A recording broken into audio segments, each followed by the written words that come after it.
Hello, hello, hello. Once again, it is I, Emmett Watkins Jr., also known as DJ Spun61 on all places on the internet, and today I am here to hit you with the project that I started working on and figured out that it wasn't quite hitting the way that I wanted to hit, so I waited a long time. And I'm finally getting around to it. Yes, that is exactly what you see in the headline there in the, I guess, video title. Mr. Morale and the Big Steppers video review. Yes, I know a lot of folks, if you've been on the YouTube channel for a long time, or if not, then here's your introduction to this idea. I'm a big Kendrick fan, massive Kendrick fan. He's my favorite musical artist.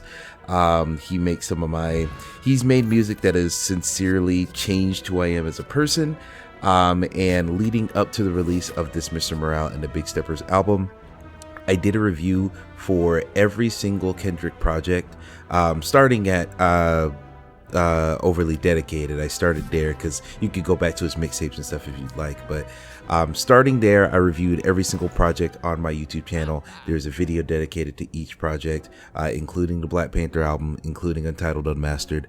If you do want to hear my thoughts on all that, you can, but all you really need to know is I'm a very big Kendrick fan. So I was heavily anticipating this album, Mr. Morale and the Big Steppers, and I actually did write a review for the album a long time ago. Not that long ago. The album came out sometime in, I want to say May. I want to say it was May 13th is when it came out. And I didn't get around to writing my review until June 8th. And I might be wrong on on the date that the album came out, but it's really not too relevant. So it took me about a month to write the actual written review. And I'm going to tell you right now, this video review is going to be very, very similar to my written review. Don't expect too much variation here. Really, the purpose of this video review is just to catch the people that I know there are some people who would be interested in a Kendrick review from me who are not going to sit here and read a couple thousand words about this damn album. I know there are plenty of people who don't read or don't like to read, and are not going to sit there and translate this into a text-to-speech type thing. So this is me doing that.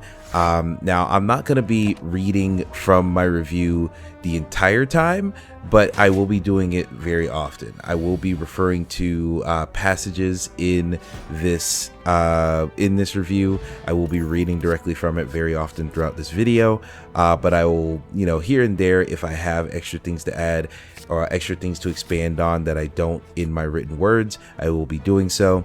But I don't want to go too long here because I know how it is to go way too long on a YouTube video. If you look at some of my Kendrick Lamar reviews, I believe my To Pimp a Butterfly review was a solid almost 2 hours. And I don't want this video to be 2 hours long. Actually, I did try and record this review a while back, and I was only halfway through the album and I was already over an hour. So my goal is to not make it that long, but me doing all this prelude at the beginning isn't going to help that too much. So yeah, let's go ahead and talk about this album, Mr. Morale and the Big Steppers, an album I've been listening to pretty regularly since it dropped. Not as regularly, because at this point it has been close to 2 months, maybe even almost 3 by the time this video is getting out there. But let's go ahead and get into this. I've been, like I said, big Kendrick Lamar fan, was heavily anticipating the album. This album is not quite what I had expected at the time. I was not really thinking we were going to get an album like this. Of course, we all know Kendrick for a lot of different things. Some people know him as like the chill out, good vibes type of song maker. The Bitch Don't Kill My Vibe type of tracks. They know him for that type of stuff. Some people know him for his very energetic flows and his very hard-hitting verses, like the Control verse, of course, but then also features that he did on, other people's tracks. He kind of brings the hype, brings the kind of like a beautiful manic energy to things. And of course, the Damn project did have a lot of that energy as well. And a lot of people consider him, a prophet is extreme, but a lot of people consider him as a person in Black culture that is one of our pillars, someone that we all look to for a perspective, for maybe some answers, or maybe just a very accurate depiction of our own feelings being reflected. He is a very valued artist. Homeboy has a Pulitzer Prize, which is impressive considering he's the only rapper to ever get a Pulitzer Prize for music, at least. And yeah, he has his reputation precedes him, basically. So what I was expecting from this, it's been a long time since we got an album from this man. To Pimp a Butterfly, actually no, Damn was the last actual full studio album. We did have Black Panther soundtrack, but Damn was his first actual, this is his complete body of work album. That was 2017 when that came out. Since then, COVID has happened. Since then, politics have gotten even more insane. Of course, Trump won in 2016, but things have gotten even crazier since then, it feels like, as far as politics are concerned. A lot has happened just in America in that time period, let alone, Ukraine. That shit's popping off, of course, and there's all types of fucked up things and injustices going on around the world in different places. I know over there in Taiwan things are happening as well. So there's a lot of things going on everywhere. So when Kendrick said that he was going to be coming back, I don't think I necessarily expected him to have bars specifically about Taiwan or have bars about Ukraine or even have bars about like the insurrection or something. But I expected his music to speak to the current anxieties that people like me in America have been facing. And not just with black folks, because I know in this interim in between his albums, 2020 was a massive year for, the Black Lives Matter movement, and just like racial injustice being at the forefront of everyone's mind for the first time in a while. I feel like when Trayvon Martin, I feel like is the first big, like, in the internet age, unjustified police shooting. I think that was the first time a lot of people were like, oh my god, this is happening in the modern age. Of course, you have I believe Rodney King is the name. Sorry, I was literally like a toddler, maybe even younger, when Rodney King was a thing. But back when that happened, of course, that was a big news story and everything, and of course that led to riots and shit. But when Trayvon Martin happened, I think it triggered a lot of people, and it was like, oh man, there's still bad cops out there. But 2020 happened, and when the shootings happened during that year and that whole summer, from all of that, I think people really started to internalize, oh, this isn't just a few bad cops. This is a culture. This is a system that has been developed. And so a lot of people were awakened to that fact. And, I expected Kendrick to speak on things like that. Not necessarily speaking to direct things that have happened over the last couple years, but just speaking to those feelings. And this album is not that. This album is not that at all. And also, just a real quick side note, I am recording this pretty late. I'm not tired, but that is kind of leading to my voice kind of being very relaxed. And also, just got back from a weekend with a bunch of friends. We were hanging out in the woods in a house, not a cabin. It had Wi-Fi and all this shit. But I screamed a lot because we did a lot of karaoke. So my voice is going to be down a couple of octaves because that's what happens when you scream a lot. Or at least when I scream a lot, my vocal cords need to heal. But anyway, I'm talking down.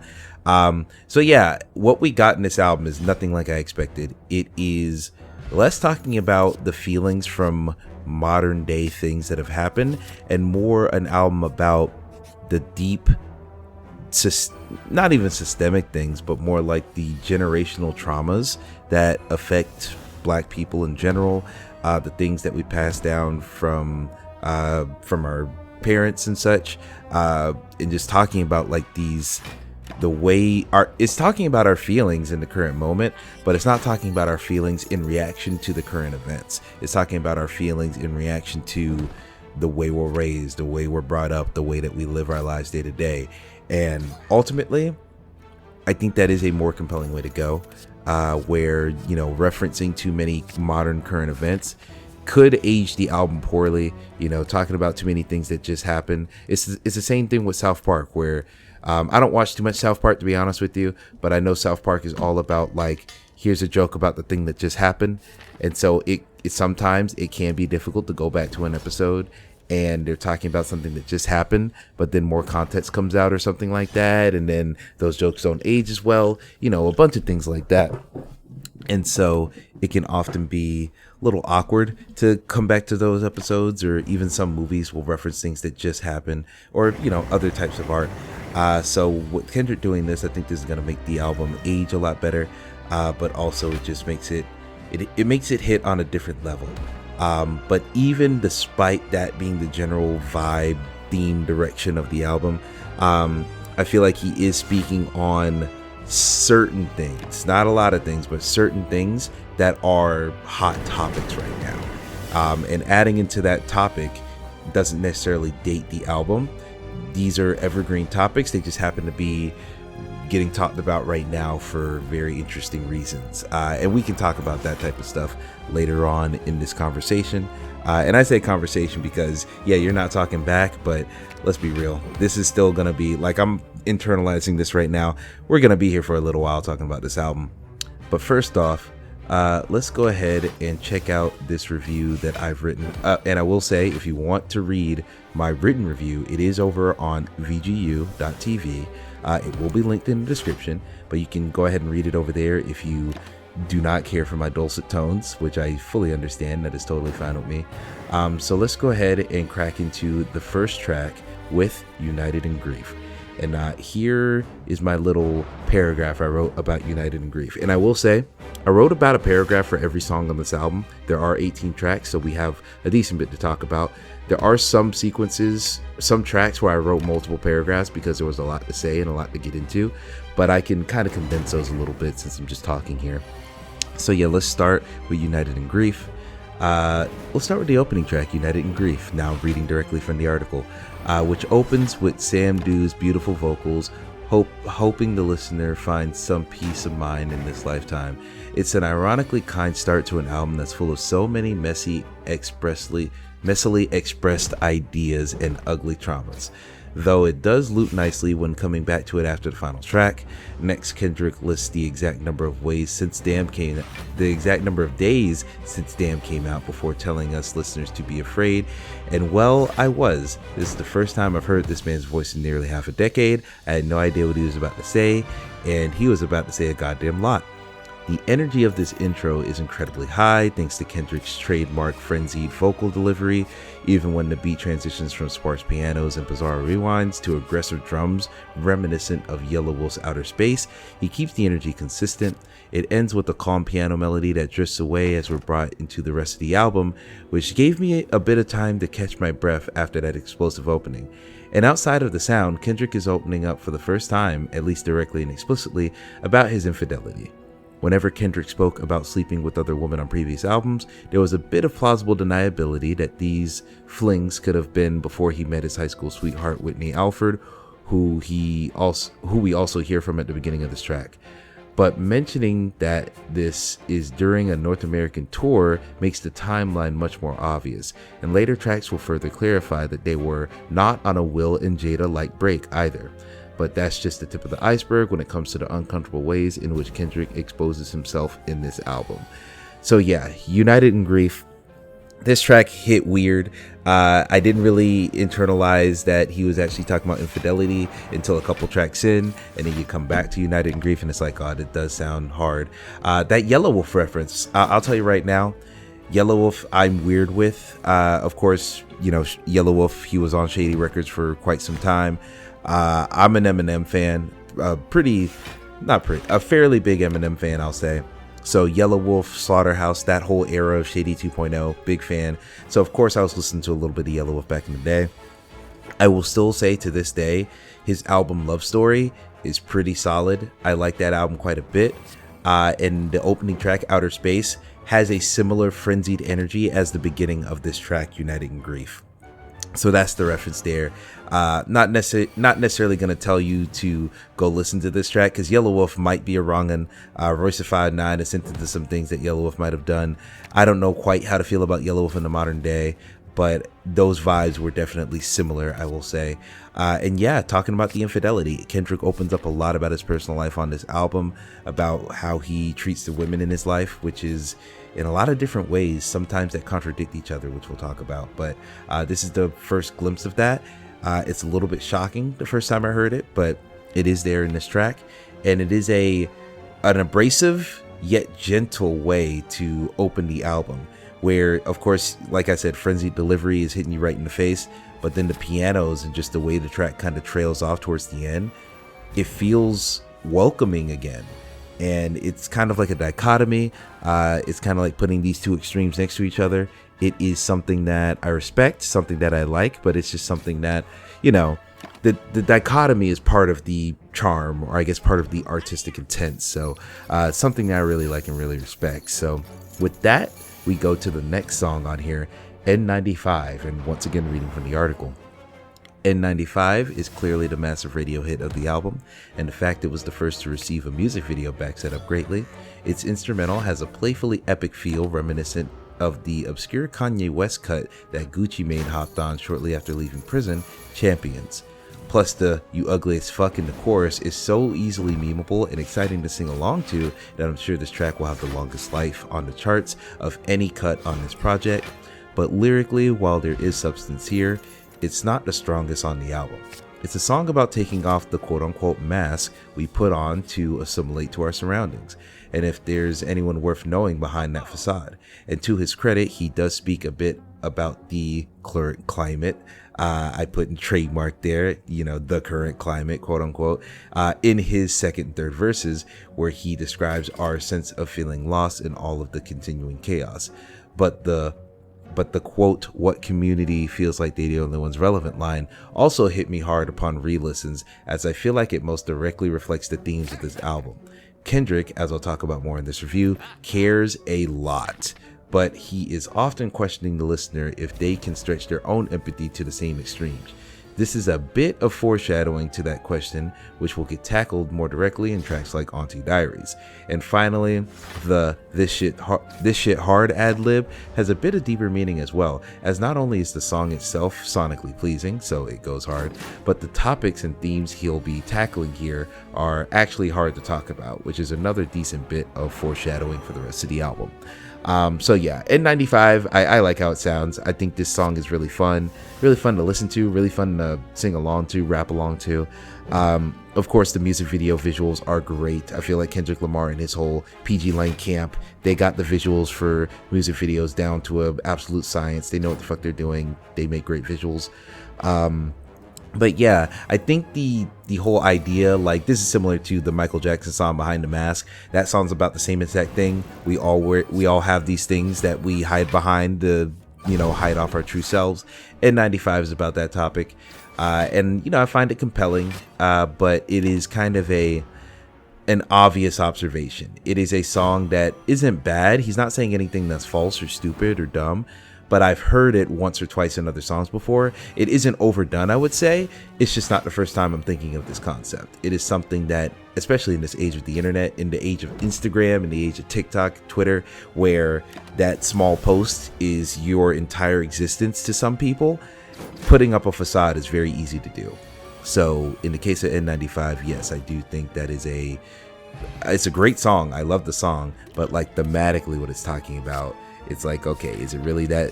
It's not even a critique of Kendrick necessarily. It's just from my perspective as someone who has thought about this a lot. It's like, all right, I'm already in that headspace. This isn't introducing a new way to look at it. I will say though, very scared the first time I heard this album, where at the end where he's like, "What the fuck is cancel culture, dog?"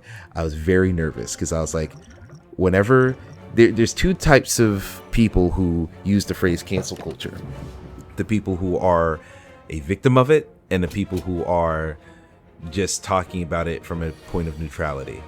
I didn't know what Kendrick was gonna be, because here's the thing: there's a lot of black leaders in the culture right now, or just in general, all time. There's a lot of black leaders who do some fucked up shit, who say some fucked up shit, and it's often an unforced error. Now there's reasons for that. I like to think that this album kind of speaks to some of these reasonings. Some of these folks have rough childhoods or just ignorant childhoods, and so once they get older and they get in the public eye, they might not be thinking, oh, this word is offensive, or this concept is offensive, or this action is wrong. That shouldn't even, I shouldn't even be implying that. People know that things are wrong, but they're going to be inclined to do things that have been done to them often. You know what? This is something that will be a lot easier to talk about on a later track. But the point I'm trying to make here is when Kendrick even mentioned cancel culture, I was like, what the fuck is he gonna say? I was very scared that he was like gonna say something weird or homophobic or come out as anti-vax or whatever the fuck. Because Nas had some anti-vax bars on one of his recent projects. And of course, rappers be out here saying shit, getting themselves in trouble. The Baby did that shit, and I don't even like the Baby like that. I think he's fairly talented, but way too ignorant and way too much in a lot of other respects for me to really fuck with his music like that. But people get themselves in trouble all the time, so when he said that, I was very scared.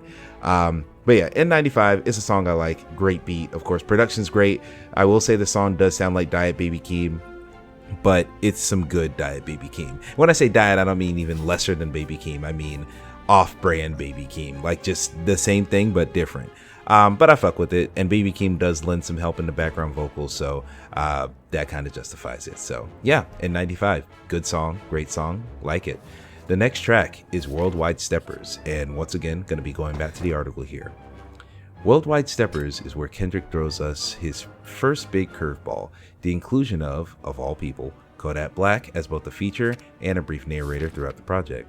Trust me, I have much to say about him later on, but on this track he mentions not only his own name and Kendrick's production company, OK Llama, but also self-help writing and spiritual leader. Wow. This review has been up for like many weeks, and I'm just seeing a typo here for the first time. Self-help writer and spiritual leader Eckhart Tolle. Now, I'll be honest, I only vaguely know the guy from Oprah's co-signing of him, so I won't focus on his teachings and concepts much throughout this review, but Tolle has undeniably left a massive impact on Kendrick's thought process in the last few years, and therefore is certainly responsible for many of the concepts on this album as well. But once the song does start proper, it introduces a banging yet sinister beat that feels like the kind of music you play as Jaws swims up to a clueless victim. The doo-wop vocals in the background help to make the sound a bit less sinister. However, the brief Ninth Wonder-esque beat switch also keeps the track from droning on, alongside Kendrick's vocals. Besides that what the fuck soundbite I instantly recognized from a Vine way back in the day, the line, if your opinion fuck around and leak, might as well send your will, is an interesting one. I feel like Kendrick might be complimenting on how dangerous it is nowadays for a non-standard opinion to be presented in many circles, especially with little or no context around it, as is often done on sites like Twitter. Your intent often doesn't matter if anyone can infer or create their own for you instead. Perhaps it's a reach, but considering how often Kendrick negatively references PC culture, a term that just instinctively scares me whenever I hear it used unironically throughout the album, I think this read as pretty valid. As for his delivery, while not as frantic as he was on the last two songs, he spits confidently and directly. It feels less like a stream of consciousness and more like a straightforward listing of different aspects of himself and his worldview. And honestly, this track is the first track that makes me feel that this entire album is framed as therapy sessions, or at least personal breakthroughs that came about as a result of those sessions. So yeah, this track overall, I think is good. I think this is like a more lower key track. I wouldn't put this in like my top 5 on the album or anything like that. It's a very, I don't want to say droning, because like I said, the song avoids being droning. There's enough variation sprinkled throughout, but it is very like monotone. It's like one vibe the entire time. And it feels very direct in that way. It feels like it has the vibe of, you may have seen those memes where it's like the chip damage texture and then the big swing texture, where the chip damage texture is like one short text, one short text, one short text all in a row, and then the big ass block of text of someone who writes a whole novel and then sends it to you in one go. It has the feeling of that big chunk of text in a song form. It feels like there's not much breakage in here. It feels like some just big, dense chunks of, thought. And I like it for that. I really like hearing these lyrically dense songs. That's kind of my favorite part of rap music. I love listening back to a track and understanding a line for the first time in my life because I went to have more experiences and now it clicks with me. The greatest example I'll say is Royce da 5'9", going back to him. We mentioned him earlier. He has a line somewhere where he's like, never smile Kawhi Leonard.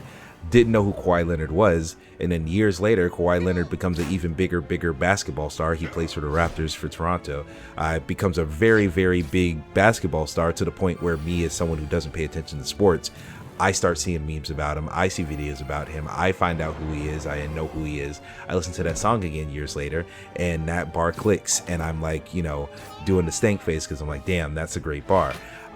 Things like that. So I like these songs with a lot of words, so I can understand more of the words later. And yeah, when he talks about that whole line of your opinion fuck around and leak, might as well send your will, I think that is accurate. I don't want to be one of those people where it's like, oh, you can't make jokes anymore, you can't say whatever you want on the internet. That is not what I'm saying with this line, or what I even think he's saying with this line. But in the case of even on this album itself, you can take parts of this album, lines from this album, choices made on this album, take it out of context and say, oh, this thing is the worst thing ever, so Kendrick is completely dead to me because of this one thing. And in some ways, if you sincerely feel that way, that is fine for you. And if you don't feel like messing with this artist because of one choice that just really irks you based off of your personal experiences, that can be valid. I definitely think that can be valid. But at the same time, especially like I mentioned with Twitter and these very brief social media websites where nuance is often the thing that gets chopped off to make room for the tweet, it's hard to present a thing that isn't outwardly the status quo and have it not be immediately shut down. That's why, your opinion fuck around and leak, might as well sing your will. You're dead to the culture. You're dead to society if you present the wrong thing. And that's often how things go. That's often how folks can get misunderstood. Or that's often how conversations can get shut down. Because sometimes people will say something that's fucked up, but instead of having a conversation about it and maybe changing their perspective and them learning why the thing that they said or believed in or did is bad, often it could just turn to fuck you, and then that person just recedes deeper into their flawed opinion or their flawed headspace. So yeah, I really thought that line was hard. And yeah, overall, I like the song. I think the beat is fine. I don't love it. But like I said, this does kind of introduce the framework of this whole, because a lot of people said it at this point. God, hopefully you didn't hear me drop that deodorant bar on my keys. But anyway, yeah, a lot of people said it at this point. This album does sound like a lot of therapy sessions. But this therapy session specifically, this track specifically, does feel very cynical. It feels very biting. It feels very, Kendrick not having faith, not believing, feeling like, oh, everybody's stupid, which is a line that comes in a later track. And I when I first wrote this, I felt like that was weird, because I feel like Kendrick is such an empathetic person that he cares so much. But then thinking about it and watching some other media about some of his other albums, I feel like Damn was similarly cynical. So I feel like that side of him is presented in this track, where that hasn't left him, even though he has done a lot of transformations and a lot of thinking and becoming a different person in the last couple years. So yeah, that's what I think about What White Steppers. I think it's a great track. And we're already nearly 30 minutes into this video, and we are on track 3. So let's get to 4. Actually, let's see. I have another paragraph here. Let me pause and check to see if there's anything in this paragraph I need to bring up. Okay, yes. So this is just going deeper into that therapy session type of thing that I mentioned. So going back into the article, consider the arc of someone who might be considering therapy for the first time. Perhaps they recently experienced a traumatic event that led them to finally speak up, so their first session will be an energetic expression of their most obvious issues, hence the lyrical content of United in Grief. Then eventually you begin to shed the mask you've worn to obscure your true self, and then once it's off, you can be much more straightforward with your therapist, hence N95 and World White Steppers. I think this reading is pretty sound, as Kendrick has previously framed his albums as short films in the case of Good Kid, Mad City, poems in the case of To Pimp a Butterfly, and magazines in the case of Damn, and books in the case of Section 80. Feel free to interpret this project in your own way, of course, because any good art invites that, but I'll just be running with this idea for the rest of this review. So yeah, you're going to hear me talk about therapy sessions a lot throughout this review, so prepare yourselves for that, I suppose. So let's get into the next track, Die Hard. And I'm just going to read from the article once again. Die Hard has truly beautiful instrumentation, and is one of my favorite tracks on the entire album for how smooth it sounds. It feels like the kind of music I'd want to listen to if I ever learned how to fly like Superman, and I can feel the clouds slide through my fingers as the angelic vocals of Amanda Reifer and Blast carry me away. But the song is elevated as the groovy bounce of the track complements Kendrick's verses very well. This feels like another instance of Kendrick opening up, but he's being much more bashful about it, and therefore invites a more tender approach to getting those demons out of him. Kendrick seems so much less abrasive here, asking meekly if it's safe or not for him to open up, and if he can be honest with who he is without that being used against him. This works with the therapy session frame I mentioned earlier, but also is a bit of a meta call to the listener. As we dig deeper into the album, Kendrick will show sides of himself that he never has done before, and as I'll talk about, they are not all becoming of a proclamated king of hip-hop. It gives the entire track the vibe of a parent coaxing a confession out of a child that's certain they're getting their ass whooped as soon as they admit to breaking a new vase. That comparison implies this vibe comes off as childish, but instead it comes off as warm and understanding, a tone that is inviting to the kinds of recovery and transformation that this album talks about throughout. So yeah, Die Hard, one of my favorite tracks on here. I think the vocals are great from Blast and Amanda Reifer. I think Kendrick's vocals are great, even though he's not like rappity rapping here. I think just the vibe is so like healing to my soul that I bump this track, turn it up every single time. It's great, I love it. And of course that safe or not thing, that will he won't he on the opening up part, I think that's accurate, because men, especially as a black man in modern society, it is stigmatized if you are sensitive. And I know this as someone who is I'm a less quote unquote masculine dude. I have emotions. I like to think that having emotions is something you can do freely. You're talking to the man who, like, this might be a little silly example, but it's a pretty accurate example. I saw Spider-Man Homecoming for the first time with a bunch of friends when I was out with a trip, one of my first trips I ever had outside the house for an extended period of time. I saw it with a bunch of friends, and for some reason that movie just hit so right with me, and just all my friends were around me. I sobbed aggressively for several hours after that movie and just couldn't stop crying. And for the rest of that trip, every time I would think about that movie, I would get weepy, because I don't know, I was just full of so much love at the time. And I think, expressing the love that you have for others is an important thing to do, not just as a human, but especially as a man and as a black man in this country. It really gets stigmatized. So Kendrick being nervous to open up is a feeling that I am familiar with, because you got to test the waters, because sometimes you got to be a real nigga in front of people. Sometimes you got to like harden up just to project that facade to fit in with everyone else. But then other times people find that, openness with your emotions refreshing or inviting. So it's really about feeling it out, and that feeling of feeling it out I definitely relate to. So yeah, love this song. It's great. Surprised that Kendrick is even going in this direction at this point in my first listen of this album, but I loved it truly. So yeah, Die Hard's great. We get into another song. Speaking of sensitivity in black men, we get into another song that I also relate to deeply, called Father Time. Let's go back to the article once again. Father Time starts with a brief conversation where Kendrick dismisses therapy after it's recommended to him, which clashes with the song that follows it, as it seems to be the first real breakthrough Kendrick makes in fighting his internal issues. Sonically, it's excellent, with a mesmerizing piano riff and rewinding sample that has similar vibes to Eminem's The Kids. Sampha does well on the hook, and while he comes off as a bit underutilized, the song is really here to highlight the theme of how masculinity is taught to future generations, and how it can perpetuate toxic behaviors. Kendrick speaks at length about how he felt pressured to suppress his genuine emotions to please his father, and how he was taught to harden himself outside of the house thanks to the example his dad set. Now, this isn't a phenomenon exclusive to Kendrick or even just black boys. Toxic masculinity has been a hot topic for many years, and all you have to do to be a victim of it is to be raised in America or an American adjacent culture. But black boys do have a specific slant on it. Not only are we expected or often even allowed Sorry. Not only are we not expected or often even allowed to be sensitive or soft as men, but we are also often seen as aggressors as black men, that trying to be perceived as anything else either fails or leads to our sexuality or identities being questioned. And then, this is where I go on to talk about some more personal anecdotes in the next paragraph. But yeah, this one hit hard for me. Father Time, I'll say this right now, right at the top.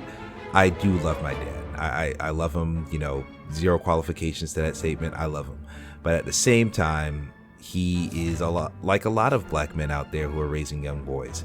He didn't necessarily, he is a man who has emotions. I've seen my father cry a handful of times, and not just at his lowest points. I've just seen him because, he'll cry out of love, he'll cry out of sadness, he'll cry out of anger once or twice. I've seen it.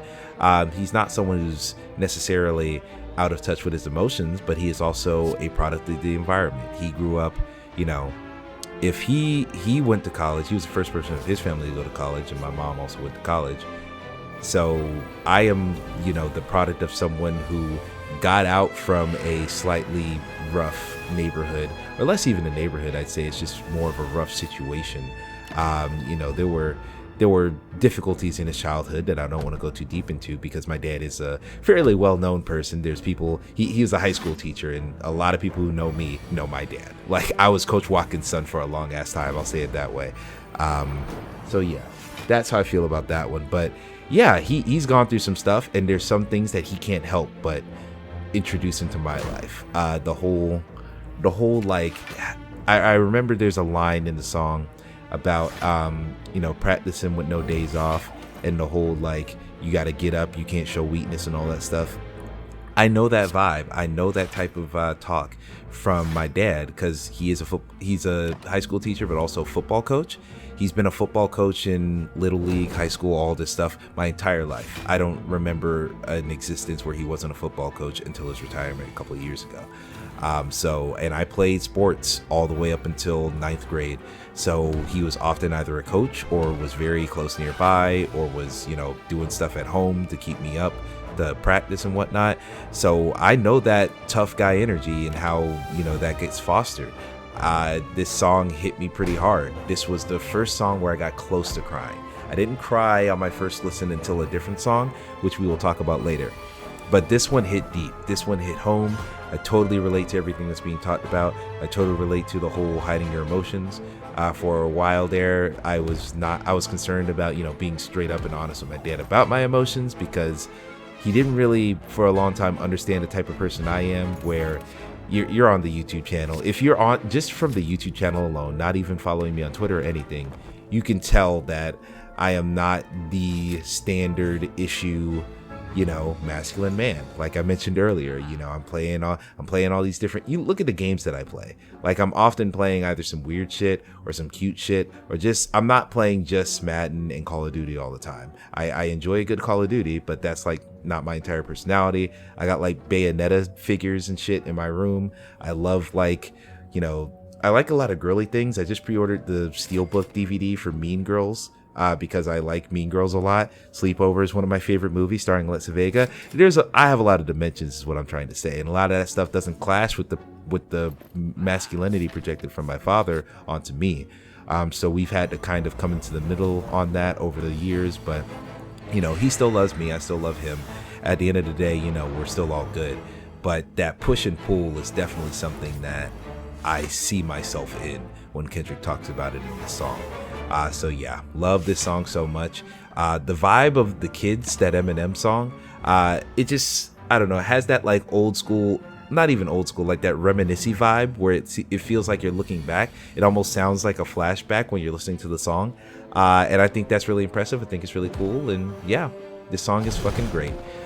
So yeah, can't really talk too much more about it, because this next track is going to have a lot to talk about. So let's go ahead. I don't know how much of this I'm going to read, because a lot of this is going to be just extra stuff that isn't a description of this track, just point blank. But let's go ahead and talk about it. The next track is Rich Interlude. So let's go ahead and go back to the article. Rich Interlude is a bit more complicated though. Now, speaking on the track exclusively, it is a pretty powerful piece.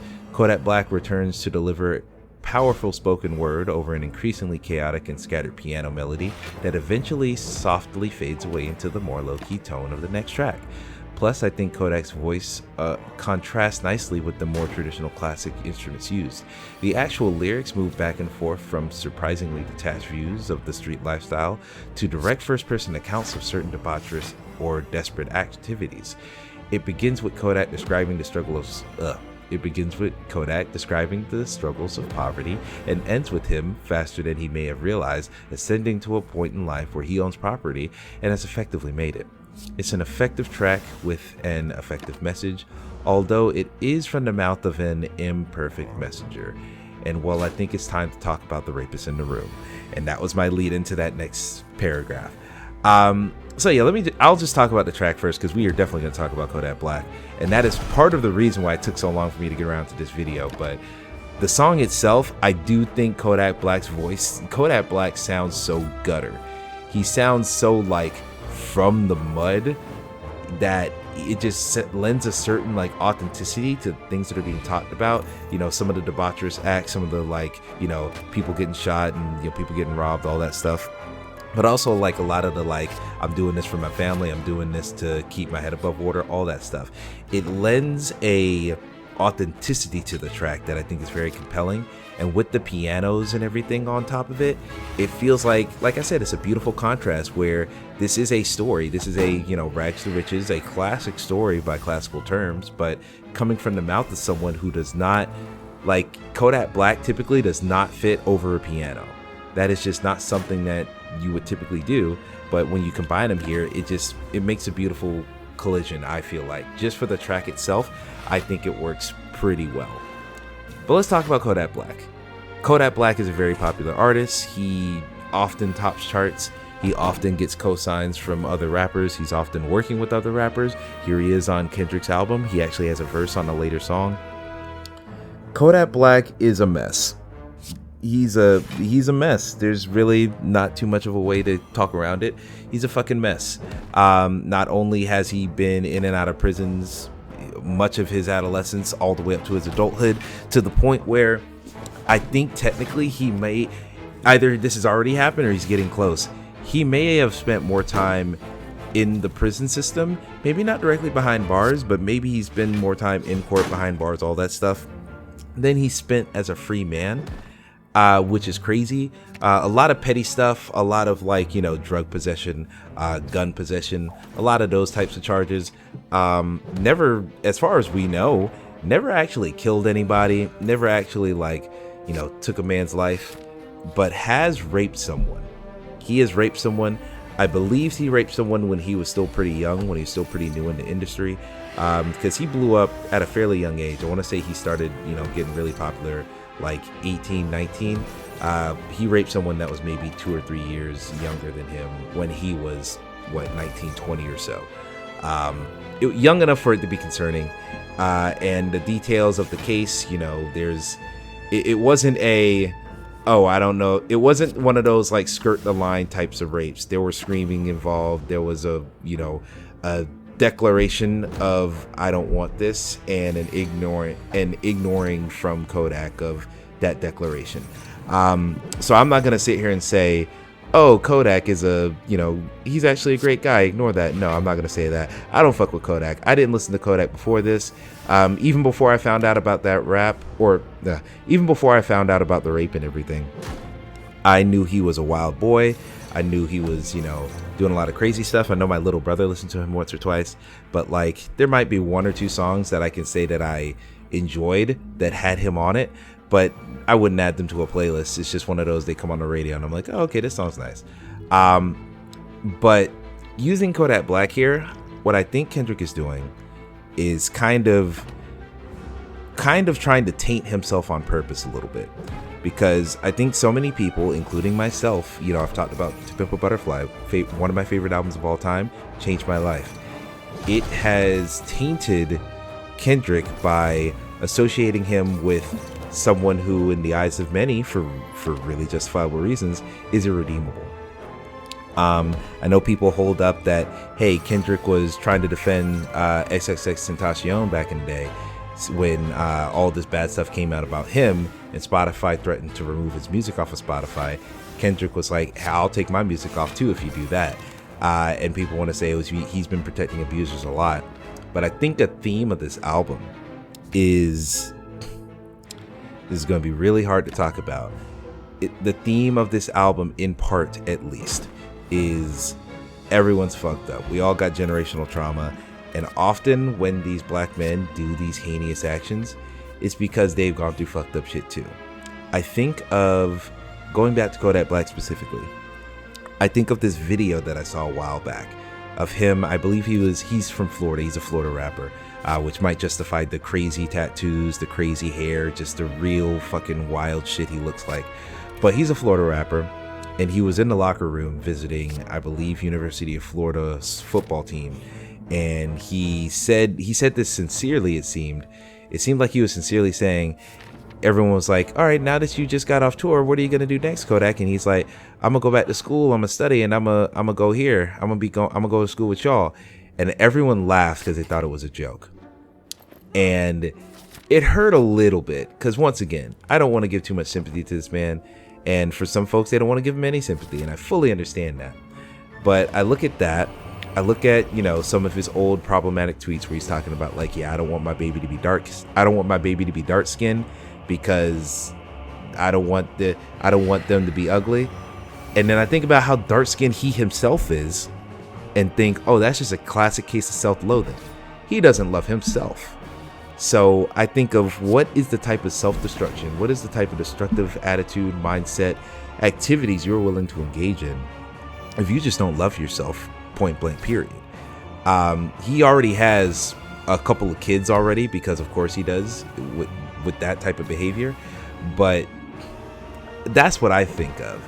I totally fully understand and agree to a large degree of like, yeah, they are monsters. They are not deserving of any sympathy. They are not deserving of anything. Once you abuse somebody in that way, especially when they're saying, hey, stop, you've forfeited your right to any type of sympathy. But at the same time, I don't even want to add a but, because that, you never want to say something like that and then put a but. What do we do with these men when they've gone off the deep end? Is it just like, all right, you're dead to us and we just let you rot? Are they just gonna say, okay, well, everyone left me, I'm just gonna go become a better person? Often people don't become better people on their own volition. They need help. They need a support system. A lot of these men that we leave, a lot of these black men specifically, they have these lives where, people, you have all this self-loathing going around. Look at R. Kelly, which is another another person that gets mentioned in this album. R. Kelly, horrible, fucked up person. But like, he wasn't born that way. Shit had to happen to him for him to devalue women in this way and do all this fucked up shit to them. So like, often, not every time, but often, behind every abuser is a victim often. And so Kendrick is kind of showing that a little bit with Kodak Black, saying like, look how much he hates himself. He's not doing this because he wants the world to burn. He's doing this because he doesn't feel like there's any hope for himself. And so that's one little aspect I feel like he's showing with Kodak Black. But also I think Kendrick is saying, hey, y'all think I'm so perfect. Kodak Black is just another reflection of me. He is similar to me. We're both from the hood. We're both in music. We've both been tempted. We've both fallen off the wagon because we've been tempted. We've both done some fucked up shit in our lifetimes. But y'all love me and you hate him. And even that isn't necessarily true, because Kodak Black, very successful. Despite all the fucked up shit he's done, he's still making music with people. So like, yeah, it's an interesting thing. At the end of the day, when it comes right down to this comparison, I am not on board with like rehabilitating Kodak Black specifically. I like, when it comes to Kodak Black specifically, I still don't fuck with him. I wish Kendrick didn't work with him on this album, even though I get the point he's making. I wish Kodak Black was not on this album.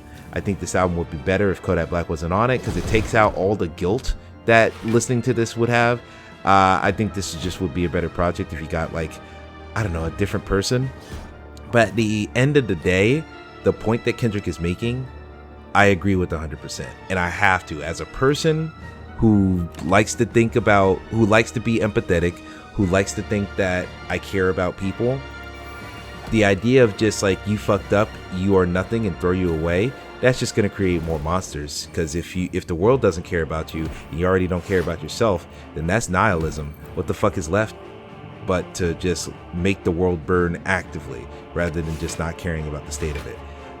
So I don't want people like that to go walking around, but at the same time, it is not the responsibility of the whole world to make sure Kodak becomes a better person. But somebody has to be in his circle. Someone has to be in his circle to teach him right from wrong, or not teach him, but to just keep him on a positive path. Someone has to be there for this man to keep him from being as a harm to himself and being a harm to society. Because once again, if you had a rough life, you can't change alone. You can't change by yourself. I literally just watched a YouTube video earlier today about how Mike Tyson, very controversial life he's lived. But Mike Tyson has this whole, he's turning over a new leaf within the last several years. And that didn't happen just because Mike Tyson decided to stop being a piece of shit one day. He got a wife that stood behind him. And really, it's her. I believe it's Kiki Tyson. Sorry if I'm saying that name wrong, but she is what propelled him into the state that he is now, where he's, not quite the monster he used to be, not quite the terrifying figure he used to be. That's really what it is. So that's my whole thing about Kodak Black, where I do not agree with having Kodak Black on here. I really don't fuck with him in any way. But the core idea of, especially in the black community, I want to make this specific to the black community, but if you can take it in a different way, you can extrapolate it on your own. But in black communities, we have to hold our men up, because if they fuck up and they deserve the punishments, they deserve everything that comes their way for their actions, but they are not going to get better with punishment alone. They're not going to get better with ostracization alone. More has to be done, and people need to do that work. It's not everyone's responsibility, but it has to be someone's responsibility. So if you can fill in those blanks if you'd like, but that's all I got to say on the Rich interlude there. A lot of talk for what is a very short snippet, but we're going to be talking about Kodak Black again later on, but I just wanted that to be the whole Kodak Black block of the video. Yeah, from there, we'll go ahead and talk about the next track, which also there's a decent amount to talk about this track, but maybe not as much as this Kodak Black conversation. Also, like I said, what did I say right before this? Give me a second to think. Yeah, I forgot what I was going to say. But anyway, like I predicted, we're almost an hour in, and I'm not even through the first album of this double album. I apologize, but this is part of the reason why I was nervous on making this video. These are very deep topics. I can't just talk about, here's how I relate to every song and how important this shit is to me. This album is very messy. This album is very difficult. So I want to treat these topics and these discussions with gentleness. I don't want to just say, this is how shit is, this is what I believe, fuck you, and I don't care. I want to make sure I am understanding of other people's views, but also want to present my understanding of things. So it's very difficult to tiptoe is not the best word I would use for it, but I just want to be respectful. I want to be very respectful. I do not want to, belittle anybody's point of view or opinions with this, but this is just where I'm coming from, my conclusions from these albums, this album. And yeah, that's why this is going to take so long, because you have to take your time with these topics. You have to take your time with these conversations and provide the nuance that, once again, something like a social media site wouldn't allow for. But with the 12-hour limit on video length on YouTube, I got plenty of time. But we're not going to get close to 12 hours, so calm down. Anyway, let's go ahead and talk about the next track here, which is, in fact, Rich Spirit. Going back to the article, once again, now to lighten the mood, Rich Spirit follows that interlude with an incredibly lo-fi vibe that I didn't expect from Kendrick, especially since I feel like his vibe is so rare in most mainstream hip-hop. In fact, there's only a few degrees of separation of this song sounding like the kind of music they play in a vampire club in Blade 2. It's a self-confidence ballad on night mode the kind of song you play in the car with the homies on the way to a late night house party. It just makes you feel cool, but in the I don't care what others think type of way, rather than the everyone loves me kind of way. As a self-proclaimed introvert, I love this song, and it really does uplift my spirit in the same way that listening to Beyonce will make me feel pretty. Listening to this song makes me feel a certain way, makes me feel certain that what's behind my looks is just as worth engaging with. Okay, I don't like that sentence. Let me read that again. As a self-proclaimed introvert, I love this song, and it really does uplift my spirit. In the same way that listening to Beyonce will make me feel pretty, listening to this song makes me feel certain that what's behind my looks is just as worth engaging in. That makes more sense. Lyrically, the song is pretty great as well, with a few nice lines like I pray to God you actually pray when somebody dies, thoughts and prayers way better off timelines, but the subdued delivery of these lines alongside the relaxed beat really makes this song hit for me. And yeah, I just like this song. It just feels like a cool, chill, confident ballad where it feels like he's not trying to prove anything. Feels like he's just doing him and he's confident in doing him, which is totally the vibe that I like. I am, like I said, even though I talk a lot, even though I have a fucking podcast, even though this video is going to be very long, I am an introvert. I keep to myself often. So to have a song like this is definitely more my speed, more my vibe. I am often, keeping to myself, and every now and then I like to be confident in that, because often I am introverted and there's nothing going on behind these eyes. But every now and then I'm like, oh, I'm feeling good. That line that I pointed out, the whole thoughts and prayers way better off timelines, I do feel that, because part of me feels that anything you do in view of public is a performance. That doesn't make it any less genuine. It just means it's a performance. So like thoughts and prayers whenever a tragedy happens, or say I'm praying for you on Twitter, it's all a performance. And that isn't to say that it's all fake, because like I said, it's still genuine if you really believe it. It's just that it is inherently, you are conscious of the fact that you are being seen and you want this thing you're doing to be seen. It is a subconscious thing. So whenever people are posting on Twitter about, expressing their dismay about a certain tragedy or expressing their joy upon a certain thing, I am so, it's not even that I'm like judging people for performing. It's that I am so cognizant, so aware of that performance, that I try to stop myself and say, is this a performance or do I really feel this? And then I often stop the performance because I'm like, I don't want to be fake, or I don't want to perform here and then someone else is mad that I didn't perform for them. I don't want to be inconsistent with my performances. So often I cut them to the absolute minimum. And yeah, it's something I fight with a lot, but it's something that I think it's cool for Kendrick to talk about, even if it is briefly here. The whole thoughts and prayers thing, it's such an automatic thing, especially, school shootings is a thing. It's so automatic that often it can't always portray what we are actually feeling. So, yeah, I think that's a fun line there, or maybe not fun, but it's a thought-provoking line, I suppose. And yeah, overall the song's great. Kendrick's very smooth, chilled back delivery is great. You could definitely play a song like this in a party. This is a great, just chill out. This is a good kickback song. When people are trying to turn up and shake ass, this is a great song to just chill out to. Not even a smoking song, just a good relaxed vibe song. So yeah, I love this track. One of my favorites on the album, actually. I think it's great. And then we get to probably the most talked about track on the entire project. It is definitely, it's on another level. It's something else. So let's go ahead and talk about We Cry Together. Reading the article one more time. And now for one of the most initially shocking and baffling tracks on the album, We Cry Together.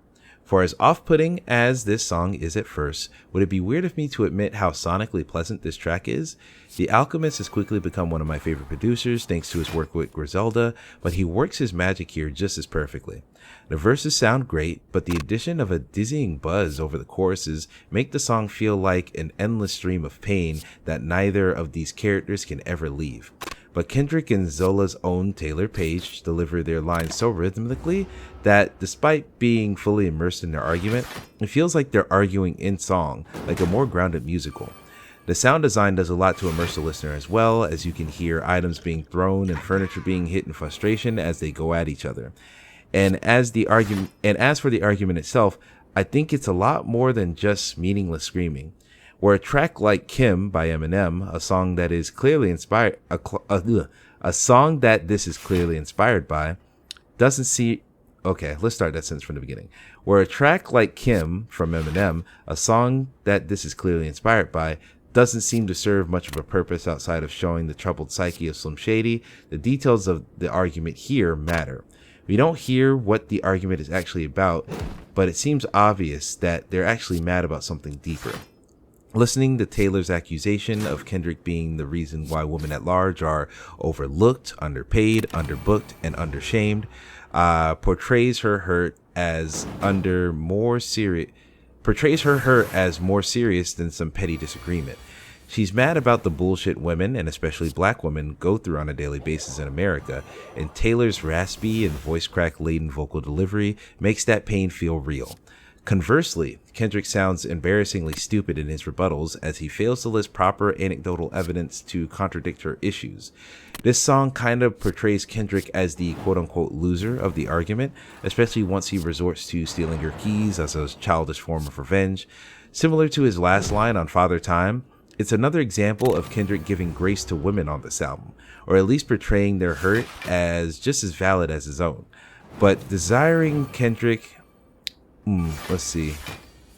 But then the unimportance of the argument itself shows itself plainly at the end of the song when Taylor is back to desiring Kendrick and Kendrick is back to being calmer himself. I see this song as a reflection of one of the biggest truths about being black in America. You are mad a lot. There's understandably a lot to be mad about, but so often we let that anger out on the same people we come to for comfort. It's not the trait of a healthy relationship, but it's a trait I've not only seen portrayed often in classic black movies like Baby Boy and Poetic Justice, but also have seen acted out firsthand. We just have so much justifiable rage that it's often hard to find a healthy place to let that steam off. Perhaps that's why, after writing this song off as something everyone would see as off-putting, I was surprised to see many of my female friends tell me they enjoyed the track. Perhaps they are way too comfortable with toxic relationships. When you are raised in an inherently unfair environment, perhaps that's just the natural outcome. I think this song's great.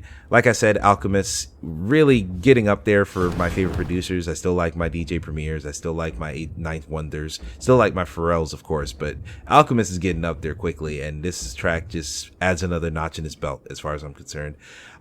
Even though it's an argument, it, like I said, it's rhythmically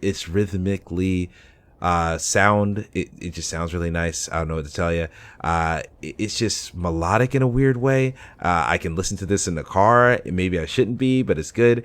And I'm just very surprised that people like it so much. Like, I asked a couple of my female friends around my old job, because literally it took me so long to make this review. I now work at a completely different job than when the album came out, which is hilarious. But asking those people, they were like, oh yeah, I totally related to that, or oh, I love that song. When I totally thought this was going to be a song that scared away the hoes. Like, I totally thought that, and it is not the case. So yeah, I think it's just not universal. I think there are plenty of black people out there with healthy relationships, but there is a core seed that is familiar to a lot of black people, to a lot of black relationships, that isn't necessarily a great thing, but it is something that we can see.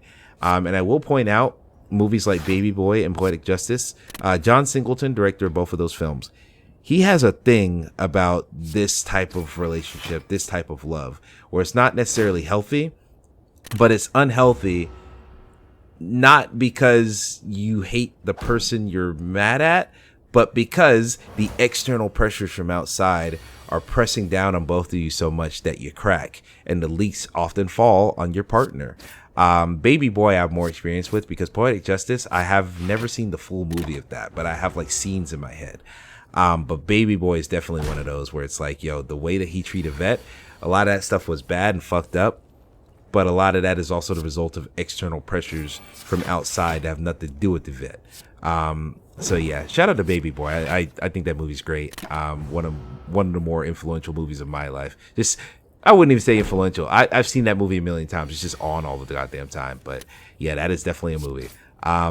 But yeah, I was really surprised that people found this song to be so profound, that it was popular for longer than I thought. Of course, now it's not like a top 100 hit, but people were listening to this more than I thought.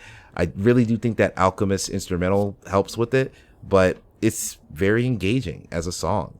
And I'll also say that Taylor Page, once again, incredible on this track. I saw Zola a while back. I think Zola was a great film. I think Taylor Page can definitely act her ass off, and she portrays her hurt, her pain in this song so well. The voice cracks. It sounds like she's about to damn near cry in this song. It just feels super compelling. So yeah, great performance in this track. I think it's awesome. So yeah, not too much else I can say on here. I think it's great. So yeah, with that, we'll go on to the next song. The final song on the first of 2 albums. Yes, this is a double album. I would have said so sooner, but there is a lot of words here, so try to keep up. I think that's just for the written people. You people listening, you're cool. Is Purple Hearts, which also features Summer Walker and Ghostface Killah of Wu-Tang Clan. Now, sonically, this song reminds me of Bliss, the Tiana Taylor and John Legend collaboration from Kanye's Cruel Summer project, but a little less theatrical. In fact, the whole song feels like a love ballad, but is a bit subdued for some reason. Summer Walker sounds great and fits well on this track, though her saying, quote, "It ain't love if you ain't never eat my ass," does take me out of the song a second every single time I hear it, but even if the statement is true, that's still the case. And Ghostface Killah feels like he's meant to be the climax of the song, which is fitting for a voice as iconic as his. But his contribution does feel like a last chance at salvation, or I shouldn't say but.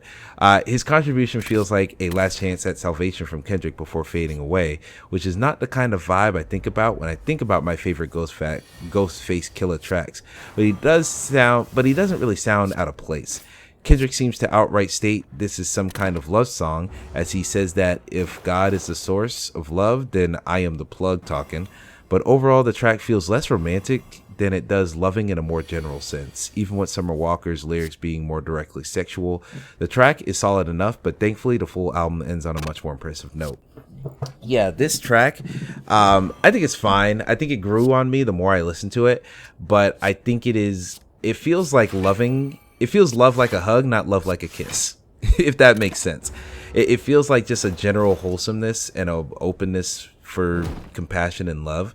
But Ghostface Killah, he is being utilized in a way that makes him still fit on the song, but it's not a way I'm used to hearing Ghostface Killah. I usually whenever I think of Ghostface Killah or hear him, I'm thinking, oh, he's going hard on a beat.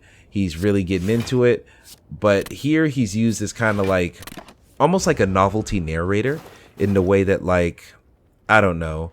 I forget the name of the person who was on there, but if you ever listen to Logic, The Incredible True Story, where they had Steve Bloom as one of the main narrators, and then another guy who might have been a comedian. I don't know if I do not know who it is, but I'm gonna say Little Del Rey, the comic relief from Get Out, that type of character, as like the person playing off of Steve Bloom as a narrator.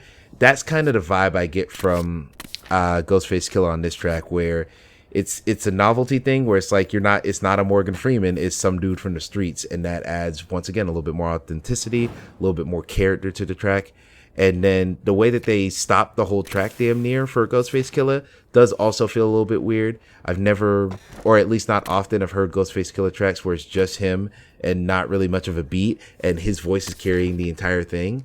Ghostface Killah's up to that challenge. His voice is iconic, like I said, but it is very interesting. I just didn't expect that. And yeah, Summer Walker. Surprised to see Summer Walker and Kendrick both on a track. Summer Walker is not a artist that I think of in like the upper echelon like that, but she's been here for a while, and Kendrick wants to work with these artists, so I gotta respect it. I do not hate it. I think she fits, and I think the song is overall fine, but it's not like anything explosive, not anything super miraculous or spectacular.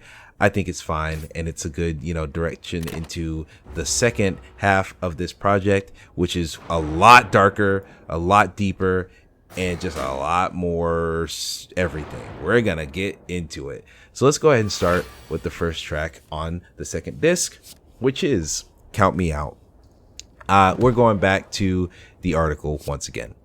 This too starts with Count Me Out, a track that feels like another introductory song despite it being in the middle of the album. It does begin with Kendrick's wife, Whitney Alford, saying Session 10, Breakthrough, which both further supports my therapy session frame and foreshadows that his second disc is going to be a lot more personal. The song does properly start off with a very minimalist guitar that is soon joined by a swelling choir. The opening sounds so much like a Chance the Rapper song that I almost instinctively expected Kendrick to rap about loving his wife, but instead he recaps many of the themes he talks about on disc 1, such as infidelity and wearing metaphorical mask. He concludes that the way to overcome these issues is to forgive himself and love himself truly, finally. And therefore, this new challenge seems to energize him, as he loves to be counted out and rise as an underdog. But when he makes that switch, the beat has a very Life of Pablo-ish switch as well, and leads into a beat that is merely fine. I feel like this track is trying to have a hype back half, but sonically its vibe feels too muted to hype me up. But I do like how the track fades away as Kendrick raises his voice as if the true battle is only about to begin. I think this track it's a little bit too long, and I think instrumentally it's fine. I can tell that it's trying to start off slow and chill and then hype itself up until the ending is like explosive. The ending isn't all that explosive. The ending just feels like we're finally on a steady momentum of like a good, fairly hyped song. It doesn't feel like it explodes at all. The anticipation is fine. It's just that the anticipation in that first part of the track doesn't really lead to too much at the back half there, in my opinion, just instrumentally. Now, of course, lyrically and thematically, like I said, he's touching on a lot of topics he mentioned in the first half of the album, and is also seemingly kind of wrapping up a lot of those themes and discussions while also hinting towards, hey, we're about to get into some other shit. And I love when you count me out thing, because it's one of those things where a lot of artists, a lot of just motivated people in the world are driven by spite. I love when you count me out. I'm gonna prove you say I can't do it, well, watch me. That isn't something I necessarily relate to, because it's very rare where I feel spite. If someone feels a certain way about me, I don't think, well, I'm gonna prove them wrong. I just think, well, I don't care what you think. And then I go on about my life as I was doing. So it's not something I relate to too much, but I do think it is kind of inspiring within the context of this song, how, you can take that, oh, I think you're gonna fail, and flip that into anything you want, or whether it be music creation or something business sided or just personal growth. If someone says, oh, you're not going to be able to sort out your mental issues, and then you get a handle on them, that is something that, of course, started out of spite, but also is like, hey, I made myself better. Fuck you. I got over you. Fuck you. All that type of stuff. You can understand those vibes. So I really like the vibes and the message of the track, but just sonically, it's just not quite there for me. So yeah, count me out. It is what it is there. On to the next track. We're going to go back to the article and talk about Crown. Crown follows that up with a song that is even more polarizing to me than Count Me Out. The production is the most obvious flaw with the track. It's just piano. That's it, for nearly 4.5 minutes straight. By the time some very pleasant and welcome background vocals come in right before the 3-minute mark, the song has already been going on way too long to finally shift into a slightly more energetic gear. Kendrick is slipping lyrically here as well. He talks about how much he sacrifices to please others and how much he tries to uphold the reputation of his status in hip-hop and black culture as a whole. But ultimately, he concludes that he can't please everyone, and it seems he finds that a bit freeing. Now, while I find this message relatable and well portrayed, he delivers it so slowly that by the back half of the song, I really have to work to pull the thematic threads through all the way to the end. However, upon re-listens, the song has grown on me a bit. While the opening of the song does bring back those initially sour emotions, by the end, I see the song less as a failure to be a banger and more like an interpretive performance on a live stage. The repeated, quote, "you can't please everybody" lines at the end of the track make the song sound a little silly in a ways that stage musicals often sound, and therefore I give it a little bit more grace when viewed through that lens. Plus, it makes the song much easier to visualize, and I can easily see Kendrick alone on a stage with a single spotlight on him as he recites the lyrics exaggeratedly. Ultimately, I like the song fine enough, but I can understand why this song won't be on many people's playlists anytime soon. So yeah, this song, it took a while to grow on me. It is just piano. And when I say lyrically, Kendrick's fallen off here, it's less that it's like the things he's saying don't hit, because thematically I think what he's saying is great. It's just his delivery, his flow is so monotone to the point where it can easily put you to sleep. And I think that's part of the vibe of this track. I think that's what he's going for intentionally. I'm just not the biggest fan of it. It took me a while to warm up on this track, but like I said towards the end there, I think the track is kind of hopeful. I think it is, once you it's kind of that old thing where the idea that nothing matters means different things to different people. So some folks, they hear nothing matters and they internalize that, and it's a death sentence. It is, if nothing matters, then why try? But to some people, it's like, if nothing matters, then I get to choose what matters. And it's a freeing thing. And the ending of this song kind of has that vibe of, I can't please everybody. So if I can't please everybody, it's not, oh, well, I'm doomed to fail. Instead, it is, I can't please everybody, so I don't have to try so hard. And it is a freeing thing. That is the vibe that I get from this song. And I find that freeing. I have a similar headspace in that way, where I know for certain you can't please everybody. And like, yeah, I do try. I try to be an agreeable person. Just naturally, I try to be, a decent person in general. But I also understand that not everyone is going to like me. I am not going to try to make everyone like me. And so when someone doesn't like me, it's water off my back. It is not something that I spend any time thinking about. I just go on about my life, go on about my day, and, just keep it moving. And so it is freeing. I do relate to that feeling. And also I do relate to that feeling of like, when he talks about crown, like crown is a kind of a literal crown, or I guess closer to a metaphorical crown that Kendrick wears. Like, because he is held up in such a high regard in hip hop, he is looked to as the standard bearer. He is looked to as the king of this genre. And that is a heavy crown. It weighs a lot. And I can understand that type of pressure, where I've never been in a position where I'm literally like the standard bearer for a genre of music. But I have been in situations where a lot of people look up to me when I feel like I don't necessarily deserve that much attention. I've definitely had the example that I use when I think about this song is I used to go to church a lot. I don't really now, because, it is what it is. But growing up, I was going to church a lot. And just the way that I talk and just how I am, people just catch a certain vibe off of me. And I can't tell you how many times at church people would come up to me and be like, oh yeah, you're going to be a pastor in the future. You're going to preach. You're going to change the world, stuff like that.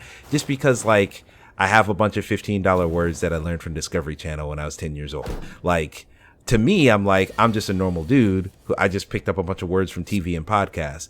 So to me, I'm not special, but to all these other people, they hold me up like I'm going to do something crazy.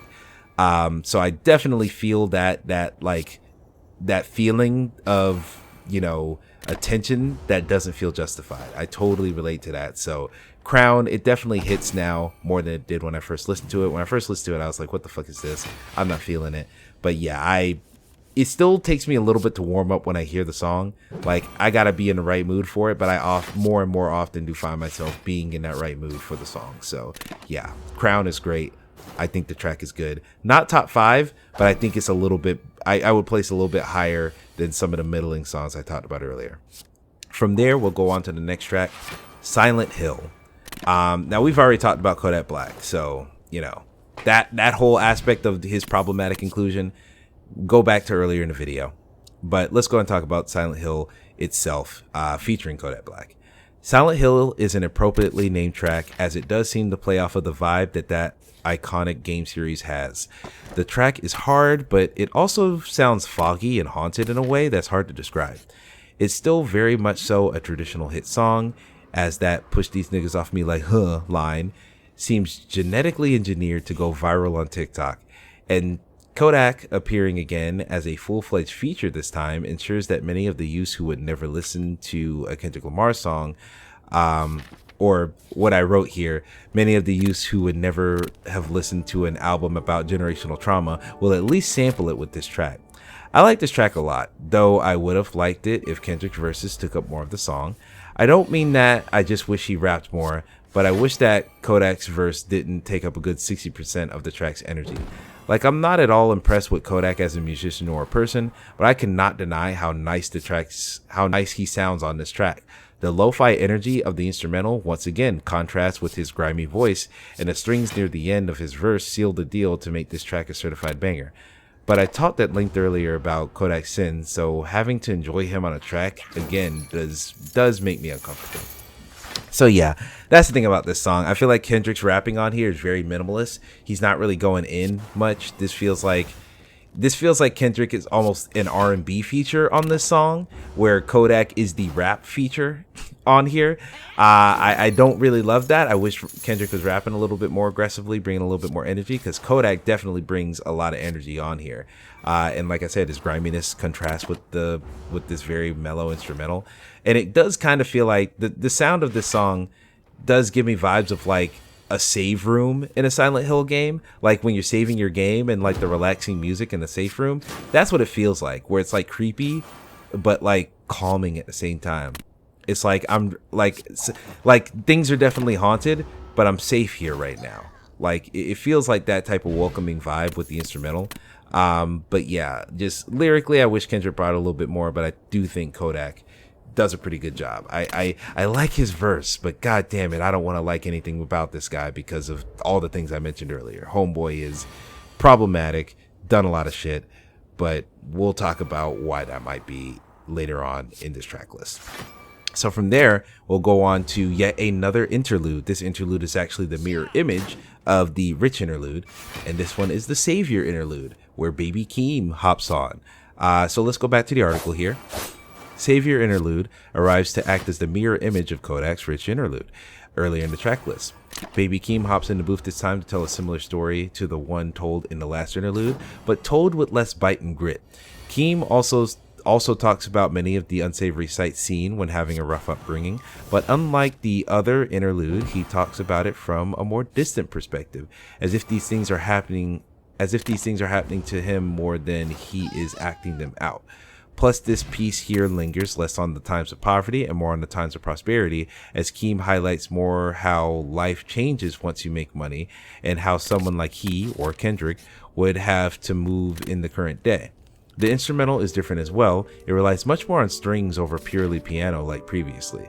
I see this as portraying this side of Kendrick as being cleaner and less grimy, so this track sounds more traditionally like an orchestra, where all Kendrick's interlude got was the piano. Ultimately, both tracks were able to sound great, but the Savior interlude sounds notably more cinematic and expensive by comparison, and I think this discrepancy is purposeful, especially considering this track ends with the pure piano once again, as if to speak directly back to the humble beginnings of the Rich interlude. I see this track as showing the other side of the same coin that is Kendrick Lamar, and as many have already theorized, this track is a hint that the entire track list is meant to mirror itself across both discs. I honestly don't have time to get into all that since we've been here long enough, but trust me, I'll use these words elsewhere soon. And this is where I'm going to use these words. Yeah, there was a theory once the album came out that all the track lists are mirrors of each other. So not necessarily that track 1 is reflective of track 2, but track 8, or not necessarily that track 1 is reflective of track 1 on the other album, but track 1 is reflective of track 8, and then track 7 is reflective of 2, and so on and so forth. That is a theory, and this is a great, justification of that theory, a great bit of evidence to kind of push that into being correct. I don't have too much to say about it. I think it is interesting. I looking at it through that lens is a lot more work for me. So I'm just going to stay in the linear timeline I have right now and discuss it that way.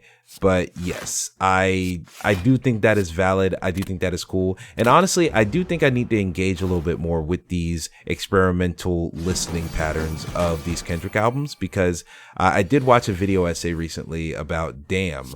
I think I'm going to include it in the description because I literally watched it like earlier today. So I should have the link on hand.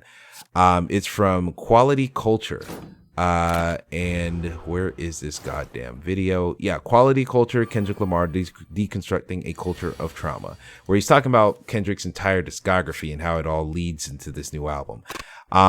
Yeah, and Damn, everyone said, even Kendrick himself said how that album can be listened to forwards and backwards. I never really understood what the album changed into when you listen to it backwards, but this video kind of helped me understand that, oh, this does have a different meaning when you listen to it backwards, and it kind of has the same themes, but just goes in a different direction with it. So perhaps I do need to maybe do a listen where I pair the two mirrors next to each other in the track list. So I'll think about it. But yeah, this definitely kind of gives a hint towards that. But don't have too much to say about the Savior interlude. Baby Keem, I think his delivery is great. I know he has that high-pitched voice, and that's kind of his signature, but I think it works here. I think it makes him seem a little bit more innocent compared to Kodak Black, where Kodak Black just sounds grimy, but they both sound like children. They both sound young, which I think is weird. I don't know if that's just me bringing that to the table, but I feel like Baby Keem sounds youthful in his energy, but he sounds innocent.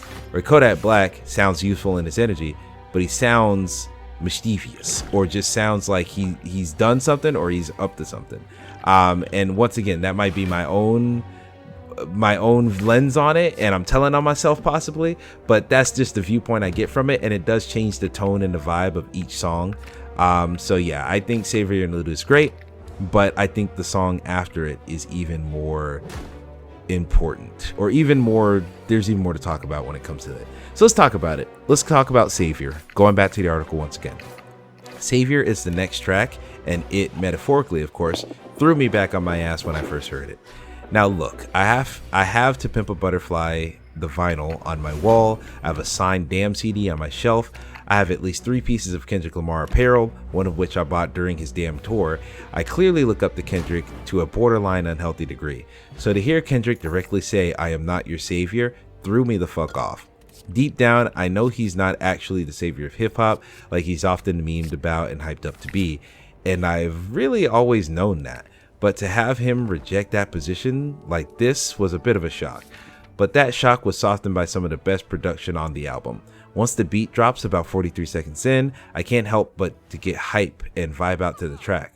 The song sonically skates between the free-flying vibes of Die Hard and the hard-hitting vibes and more rappity-rappy songs of Kendrick's backlog, like Backseat Freestyle. But the track is still lyrically dense, as Kendrick briefly touches on everything from the hilarious hypocrisy of COVID vaccine deniers to the war going on in Ukraine. But despite the many topics that come up, the subject of his savior complex is still the one in sharpest focus. Even the chorus has Baby Keem singing, "Are you happy for me? Smile in my face, but are you happy for me? I'm out the way, are you happy for me?" Which feels like a direct question to the listener, and really just me specifically. As someone who did more than their fair share to put Kendrick on this impossibly high pedestal, am I real enough of a fan to accept his rejection of that status and his promise to live as a complex human being with all of his flaws on full display? Well, if I'm being honest, I wasn't happy for him, at least not after my first listen. Of course, I've changed my view of that, but that's a discussion best saved for the last track on the album. So yeah, I definitely felt a little personally attacked by this song. Not even because I thought I was the type of fan who would not be happy for Kendrick, but just because I am the type of fan who added that pressure, who, held him up on that pedestal. I felt a little bit of guilt about that and a little bit of shock. I will say I was at first a very hype about it when he said, "I am not your savior." I was like, hell yeah. But it came off like my initial hype of that, where I was like, hell yeah, he's rejecting the shit that we put on him. But instead of me thinking like the shit that we put on him, I eventually internalized it further and said the shit that I put on him. Not necessarily saying it's all my doing, but just I contribute fairly heavily to it. So yeah, that was a little bit of a sobering moment for me. Of course, the song has an incredible beat. It has like this rewinding type of beat that's going throughout it, and it makes it sound a little bit creepy, but it also just goes hard. The drums on this thing go so hard that it kind of eliminates any like ethereal creeps that are in that beat. But yeah, I think this song is overall a masterpiece. I think Baby Keem comes in for the assist on the chorus very well. I think he fits perfectly. And yeah, this song's just great. I have no notes on this song pretty much. I think this thing is just awesome. It really made me think about like how I treat not just Kendrick, but like the artists in my life, the content creators in my life, the creative people that I look up to. You don't want to hold anybody on a pedestal because everyone has a problem. Everyone has something they do. everyone could be canceled for something is the way to think about it, I suppose, or at least the way I think about it. Another YouTuber that I really do enjoy, FD Signifier, he often talks about how you don't want to idolize anybody, because even the people, even like the greatest minds of past generations that we look up to now, they all got some skeletons in their closet. Everyone does. So you never idolize them, but you can, take the inspiration from the good things they've done, but you never want to hold them up as perfect, because once you hold them up as perfect, that's how you get knocked down. So yeah, I think Savior is great. One of my favorite songs on the album, definitely my top 5, I would say. This next song might be my number 1. It might be my favorite song on this entire album. It's hard because it's not necessarily a banger, but it hit me the hardest. This is definitely the song that I cried at. And we'll talk about it because this one's going to be a pretty big chunk, pretty big segment of this review.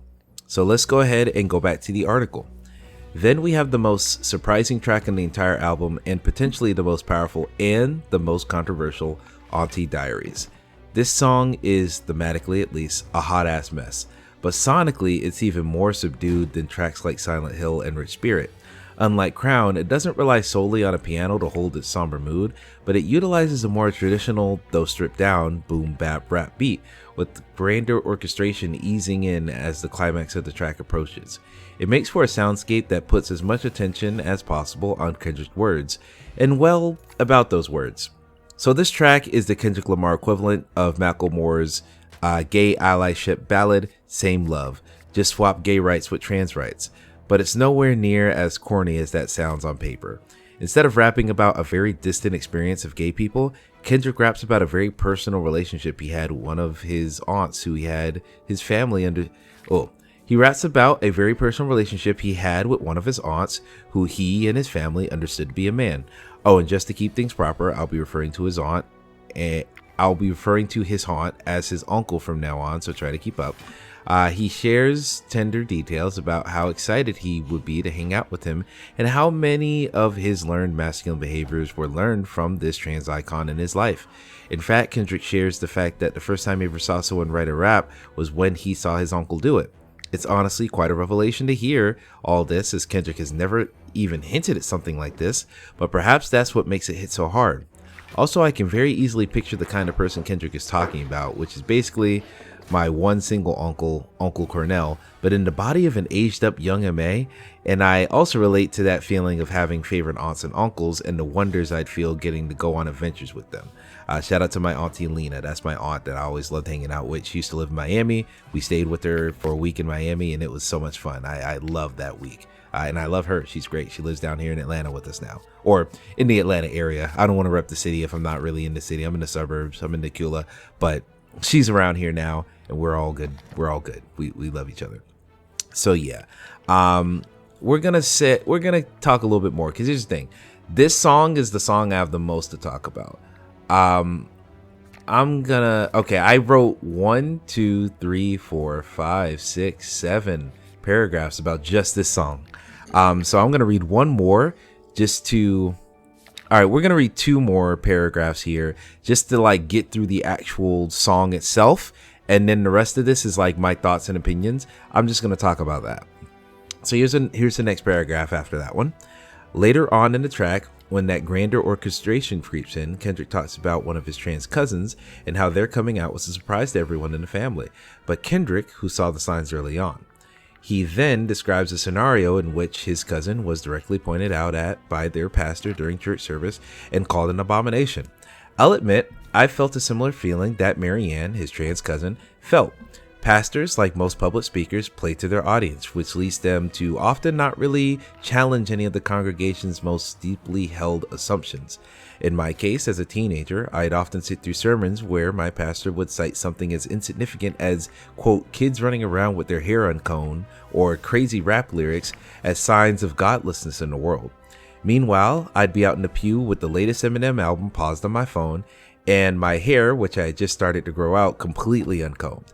I remembered the guilt and shame I'd feel when my younger siblings would look down the pew at me, so I can only imagine how much worse it would feel to have your entire identity called into question and to be specifically called out on it in such a public stage. Moments like these, among other things, led to me drifting away further from organized religion, despite me still believing that being Christ-like is still a noble goal, even if I don't feel like being a Christian is anymore. Kendrick then hops up to defend his cousin mid-sermon, to the disdain of the pastor and the rest of the congregation. This moment is admittedly a bit corny and, dare I say, cringe, but the feeling I know his cousin must have felt is so familiar that I've come around on that moment of allyship being more appreciated than hokey. Last paragraph here, y'all.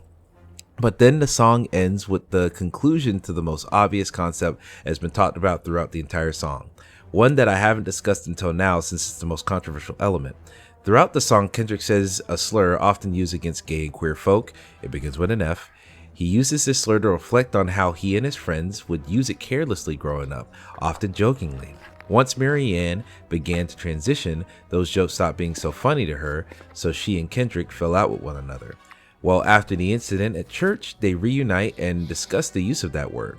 Effectively, Marianne gives him a pretty clear ultimatum. He can use the slur as much as he wants if he lets a white girl, like the one he brought on stage to rap at a show a few years back, say nigga. I'm not new to this kind of thing, so the comparison comes off as a bit elementary, but I think this is an effective parallel for the kinds of people who really need this song. Now, this is my favorite song on the album because it's I like it sonically. First off, I barely talked about the sonics on this album. Very subdued, very laid back. It feels like he's just kicking it and just telling a story, but because of the therapist framing that I'm using, it feels like he's just like opening up in a very timid way about it. But I just love this song because at first I just don't expect it. I did not expect it. I did not expect the biggest rapper in the world, Kendrick Lamar, my favorite rapper. I did not expect him to have such a direct experience with any trans person in his life, let alone two family members that are close to him. Did not expect that to even be a thing. I didn't expect him to have any desire to speak on trans issues. Hopefully, okay. I just tapped my mic. I wanted to make sure the cable didn't fall out because I had to pause because it did earlier. But yeah, didn't expect that from him. So at first it was a shock, number one. And number two, me personally, I feel like right now, trans people are under attack. I feel like there's a lot of legislation, or not even there is a lot of legislation being proposed that is trying to dehumanize trans folks, that is trying to basically delegitimize their identity and their entire fight and struggle to be the person they've always wanted to be. I hate that. I don't like it. It's always irked me, but especially in the last few years, and by the last few years, I mean the last like 2 or 3 years, I have surrounded myself with so much like trans content where it's not just a lot of content creators that are in the trans community. Folks like some of my favorite video essayists are trans. But ContraPoints, I know she's a very, very popular YouTuber, but I'll keep it real. I found ContraPoints way after her transition, so I had no clue that she had an entire different life beforehand. So when she just dropped that in the video one day, I was like, huh? Didn't even think about it. Totally thought, she's a woman. That cut point blank period. There's nothing else to think about. So yeah, and that's still the case, but that is kind of where it started, and then I started expanding my horizons to a lot more video essayists is really the main vehicle. Mia Mulder is a YouTuber that I watch a lot now as well. A lot of people in the trans community there. Actually, one of my internet friends, someone who I don't see all the time, but we talk a lot on the internet, and we both have similar interests in some games. He transitioned as well. Maybe not medically or anything, but they changed their pronouns, so we're referring to them as they would like to be referred to now. And I'm starting to get folks on the outskirts of my life that are a part of that community, and it is something I'm thinking more and more about. I'm thinking about their well-being when it comes to all these legislations coming around. I'm thinking about all of these trans creators that I follow. I got some Twitch streamers that I watch as well. It's becoming more and more of a thing I'm thinking about, and I'm thinking about like, Why are we going after them? I know gay marriage was a thing years and years and years ago. Now we're at the point where it's trans rights is the thing. Why is this so hard for people to understand that just let people be who they want to be? It doesn't change your life. It doesn't affect you often. And I think about it a lot. And it just fucking irritates me that people are going after these folks for the crime of wanting to be themselves. And I feel like self-expression is something that is so frowned upon by a lot of, American culture, because if something's so ingrained into the American experience, if something so ingrained as gender can be questioned and flipped, then I feel like that threatens the status quo so much for people who are like, if that's a standard that we thought would never change and we can question and flip that, what else can we question and flip? And I think there's people in power that are so afraid of that happening, so afraid of those questions continuing on until we make other things change that we thought weren't possible, that they want to stop the curiosity right here. And it bums me the fuck out, because I am definitely a person who wants those questions to continue. You don't like your gender? Cool, switch it. You don't like your government? Cool, switch it. You don't like the voting process? Cool, switch it. Like, let's change is a good thing. The Obama era was all about change. Seems like we're becoming afraid of it now, but that's a whole different thing. Long story short, I think about the trans community a lot. So when I heard this song from my favorite rapper, it was kind of like, in one respect, it was kind of like a Jimmy Timmy Power Hour, where I didn't expect these two worlds to collide.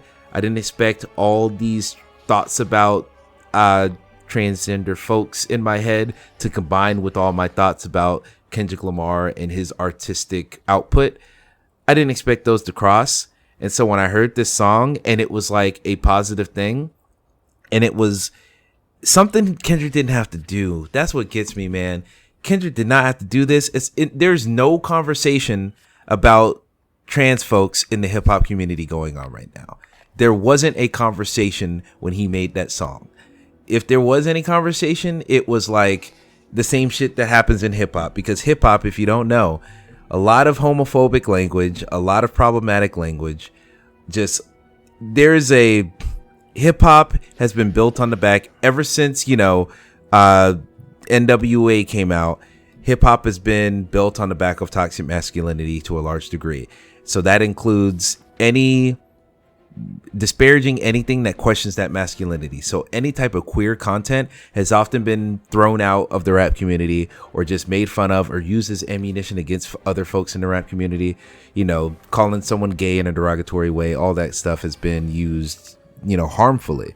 And, I can't tell you how many bars I've heard in my lifetime of like, put a thug in a dress, make them switch up, all that stuff. They use it as punchlines. Like, this is just, it's comedy to them, and it's something to, worthy of fighting someone or killing someone over at worst. So we have a problem with homophobia in hip hop. So the fact that Kendrick came in and said this when the default is homophobia already, he came in and said this when there was no one challenging it. There wasn't a movement within hip hop for anyone to challenge it.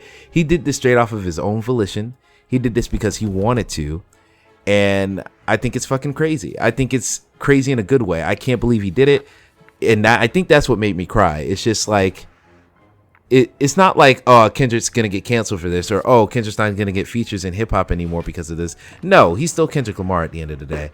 But he didn't need to do it. He didn't need to make a song like this. And it really makes me super happy. The weekend this came out, I can't tell you, because my TikTok algorithm knows that, I am to a certain degree about that life. So like, I saw a handful of trans folks on not just TikTok, but also Twitter, voicing their appreciation for the song and saying how much they love that one of their favorite artists is someone who would accept them for who they are. And I find that just very inspiring, very heartwarming, all the above. Now, to talk about the use of the F slur, and also Kendrick does misgender both his cousin and his uncle often throughout the song. I think that actually, and this is something that a lot of trans folks have been saying as well, it adds to the authenticity of this song, where if what I've been saying a lot, I don't think I said this on Twitter, but I've just been saying this like in real life when people ask me about it. There's no way that Kendrick could make a song where he doesn't use any slurs. He couldn't make a song about the gay community or just anything queer without using any slurs and correctly gendering every single time. You can't make a song like that on the same album where Kodak Black is featured multiple times. That just wouldn't make sense. And it also adds to the authenticity because ultimately this song isn't necessarily for trans people. In the same way that Macklemore's Same Love was a same-sex marriage support ballad for straight people to enjoy, I don't think there's a lot of gay people who are like, oh, that was such a brave thing. But to a straight person, it feels like a big deal for Macklemore to go there and say something. In the same way where this song is more for the black community themselves, where for those who have trouble seeing the humanity in a different marginalized group, you have to see the commonality before you see the differences, where the queer community, the LGBTQ plus community, is a minority just like us, where yes, the specifics of how we're oppressed are very different, but at the end of the day, we're all oppressed, in the same way where the patriarchy is bad for everyone, the patriarchy is bad, even the parts you like. It's the same thing here. So that commonality, I think, is key, where if we can see the similarities in each other across not just lines of like black and queer, but also like, racial lines as well. And, a bunch of other stuff. I think once you can see that commonality, that's how we move forward as a race. And so I love Kendrick making the song because that commonality is more easy to find. If the biggest hip hop artist, I've said it elsewhere before, but Kendrick is the biggest hip hop artist whose words we care about. You could say someone like Drake is, the biggest hip hop artist in the world. Do you care about his words? Do you care about what he's saying? I would argue that no one has cared about what Drake is actually saying for at least 2 or 3 albums at this point. Out of all the artists that is known for their lyrical content, Kendrick is the one where we care about what he has to say. And what he had to say here in this song was fucking incredible. I love it. I of course wish, there are people out there who have had that F slur thrown at them. There are people out there who have been misgendered, purposefully or just accidentally to the point where you don't want to deal with it anymore. I understand those people are, that opinion is valid. If you don't think that language is acceptable in any context, I perfectly understand that, and I perfectly accept that, and I think that is valid. And I agree with it entirely. But from my perspective, I think that the fact that he's not even talking to the queer community, he's talking about the queer community to the straight community. I think that's a good case of like, hey, we got to do better ourselves. We can't just ask someone from over there to come and talk to us about it. We got to learn ourselves. We have these experiences with folks in the queer community. And I think this is a chance of Kendrick saying, hey, I had these experiences. Let me bring it back to everybody else. And then we can learn, we can grow, we can become better, because we're not going to heal from these traumas alone. We're not going to heal from our learned hates alone.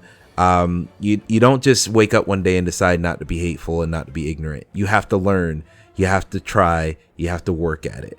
And Kendrick's doing that work with the song.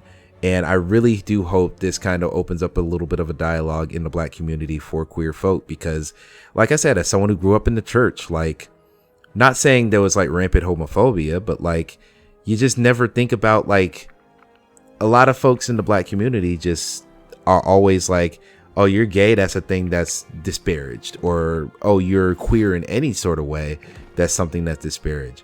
The older I get, the more progress that is being made. I don't see that quite as much, but in some places you still do see that a lot. And I'm glad that Kendrick is speaking on it, because I really do think for an artist of his caliber to speak about that type of stuff, hopefully that's going to trickle down a little bit, because you already got folks like Tyler the Creator, someone who I believe is bi, or at least raps like he is in some of his music. That's opening a couple doors to. You got folks like Frank Ocean opening a couple doors to. Lil Nas X, where he's not really a rapper, but him just being in the atmosphere, making the music he's making, that opens some doors too. I think a lot of these things are doing some work, and it's just the fact that Kendrick is not leading that conversation, but as the biggest artist in hip hop, that is a big voice in that conversation, and I'm glad that he lended his voice. So yeah, I just love that song. I think it's great. Like I said, this is the first track that made me cry. I dropped like 2 or 3 tears on when I heard this track because I just couldn't believe it. And yeah, I love it. I love it. I love it. So yeah, I said in my written review, he's taking a risk. I don't want to say, oh, he's taking a risk, he's not going to get features, but it's definitely like he didn't have to do this. He didn't have to. He didn't need to. But I'm so glad he did, and I think a lot of us are. So yeah, can't understate how important this song was for me. I think it's just, and also I think it's like an ultimate show of empathy, where this album is so much about empathy and like understanding others. This is such a big, like, once again, he didn't need to do this. It's not like the queer community was wondering what Kendrick Lamar thought about trans folks, but it's just so much like, it's so hard for minorities and oppressed people to understand that other people are also oppressed, especially for black folks. Like, when you want to talk about black people and then everything that's been done to us in American history, it can be difficult to say, oh, well, Indians got wiped out and mass genocided too, or oh, queer people had an entire AIDS epidemic that kind of discriminated against them and just left them to die to a large degree. Like, it's hard for us to see that and say we should have sympathy for that too, because we always want to go to, well, we went through slavery, we went through all that stuff, where yes, even if our pain might be more justified or whatever, it is still worth empathizing with others. It is still worth like seeing where they're coming from and accepting their hurt. America has fucked over so many different groups of people, pretty much every group of people that isn't white and well off, because the poor have been fucked up too. Like, it, once again, it's about unity. It's about understanding where people are coming from. Once you can empathize with them, you can work together, and that's how we move forward in this world. So I just love that Kendrick is testing people, is being like, hey, let's see if you can empathize with these folks, even if you don't understand them. Get to understand them, because we all got to share this rock. We got to get along while we're here. So that's how I feel about it. I love the song a lot. If I keep talking about it, I'm gonna cry. So let me go on to the next song. The next track here, as we start rolling down to the end of the album finally, is Mr. Morale. And we're gonna pitch back to the article for the first time in a long time. This video is gonna be so goddamn long. I am so sorry. Lord of the Rings extended edition linked fucking video. Mr. Morale is the next track, and it mostly directly illustrates a quirk that I have with this entire album. The track is a similarly straightforward banger to N95, though Pharrell is on production, so it sounds less like the Diet Baby Keem cut of that song, and more like a simplified blend of 3222 from Childish Gambino's off-puttingly experimental 3:15:20 and Black Skinhead from Kanye's Jesus. The track feels epic and grandiose, like the type of track that would play as two city-sized titans were brawling, yet at the same time, it has a thumping bounce to it that I can't help but imagine being played at high school football games as the home team runs onto the field. But despite the easy-to-love instrumental, the lyrics don't match the tone of the song at all. I like the dichotomy, as the serious topics being spoken about match the seriousness of the beat in my mind, but as an accessible Pharrell-produced banger, it's definitely jarring to hear Kendrick talk about black trauma and his mother's abuse. Plus the straight R. Kelly mention, which does tie into the themes involved with the Kodak Black feature, does stick out like a sore thumb as well. Even Tana Leone's fun bridge clashes a bit with Sam Dew's haunting interlude that precedes it in the song. I like the track, but the lyrical content is definitely going to keep this one from some people's playlists. And honestly, that's a quirk much of this album has. The lyrical subject matter and the content are either so dense or off-putting that I can't imagine it would invite many repeat listens from casual audiences. Like, outside of N95, I couldn't imagine hearing many of these songs during the NBA playoffs. This isn't really a problem per se, but at times it does lead me to feel like the more welcoming production on some of these songs serve as the sugar to help the medicine that is the lyrics go down much more easily. Again, not really a critique, but an interesting observation that I don't think would apply to most mainstream rap artists. Yeah, that sums up everything I wanted to say perfectly, which I don't know why I'm saying that sums it up, because it literally does, because I wrote it. Yeah, Mr. Morale, great track. I like it a lot. Pharrell always comes through on production, but it is jarring to hear him talk about these serious topics on a song that just feels like a banger. It just feels like a banger. It feels like it's going to be used in a movie trailer or some shit. But yeah, just what they're talking about, it's like, oh man, this is hard. It's really like who's gonna be bumping this song and like screaming the lyrics in their car and they're talking about black trauma and shit? It just feels like that just feels weird. But it is a great song. I will say that. I don't know if it's in the top 5, but it's not too far out of the top 5 is what I'll say. And I would talk about it more, but we have more songs to talk about. Literally, we only have 2 more songs to talk about, which is fucking remarkable. This video might not be Lord of the Rings sized after all. I saw we had so many paragraphs and I'm like, fuck, we're gonna be here a long time. Turns out I just had a lot to say about some of these last tracks. So let's talk about the penultimate track, Mother I Sober. Let's go ahead and read this paragraph. The penultimate track is possibly the most vulnerable track of Kendrick's career since Damn's Fear, Mother I Sober. Instrumentally, this track is a lot like Crown, relying mainly on piano with a faint drum pattern and some soft vocals as backup, followed by some swooning strings at the climax of the track. This song might have gotten similarly stale, but Beth Gibbons of Portishead really grounds the entire track in such a tender and non-judgmental energy that lets the long, soft-spoken verses from Kendrick curl up into the surrounding sonic landscape like a child sinking into the comforting arms of their mother. And in part, the song is about mothers. Kendrick's mother, his baby mother in the form of his wife Whitney Alford, and how Kendrick's past traumas have affected him as an adult. He talks with shocking frankness about his childhood regrets, the trauma he's witnessed, and the pain he himself has caused through his unhealthy relationship with sex, alluded to on United with Grief and Worldwide Steppers. Different but similar to How We Cry Together was difficult to listen to, due to how personal it felt. This song initially is hard to listen to as well.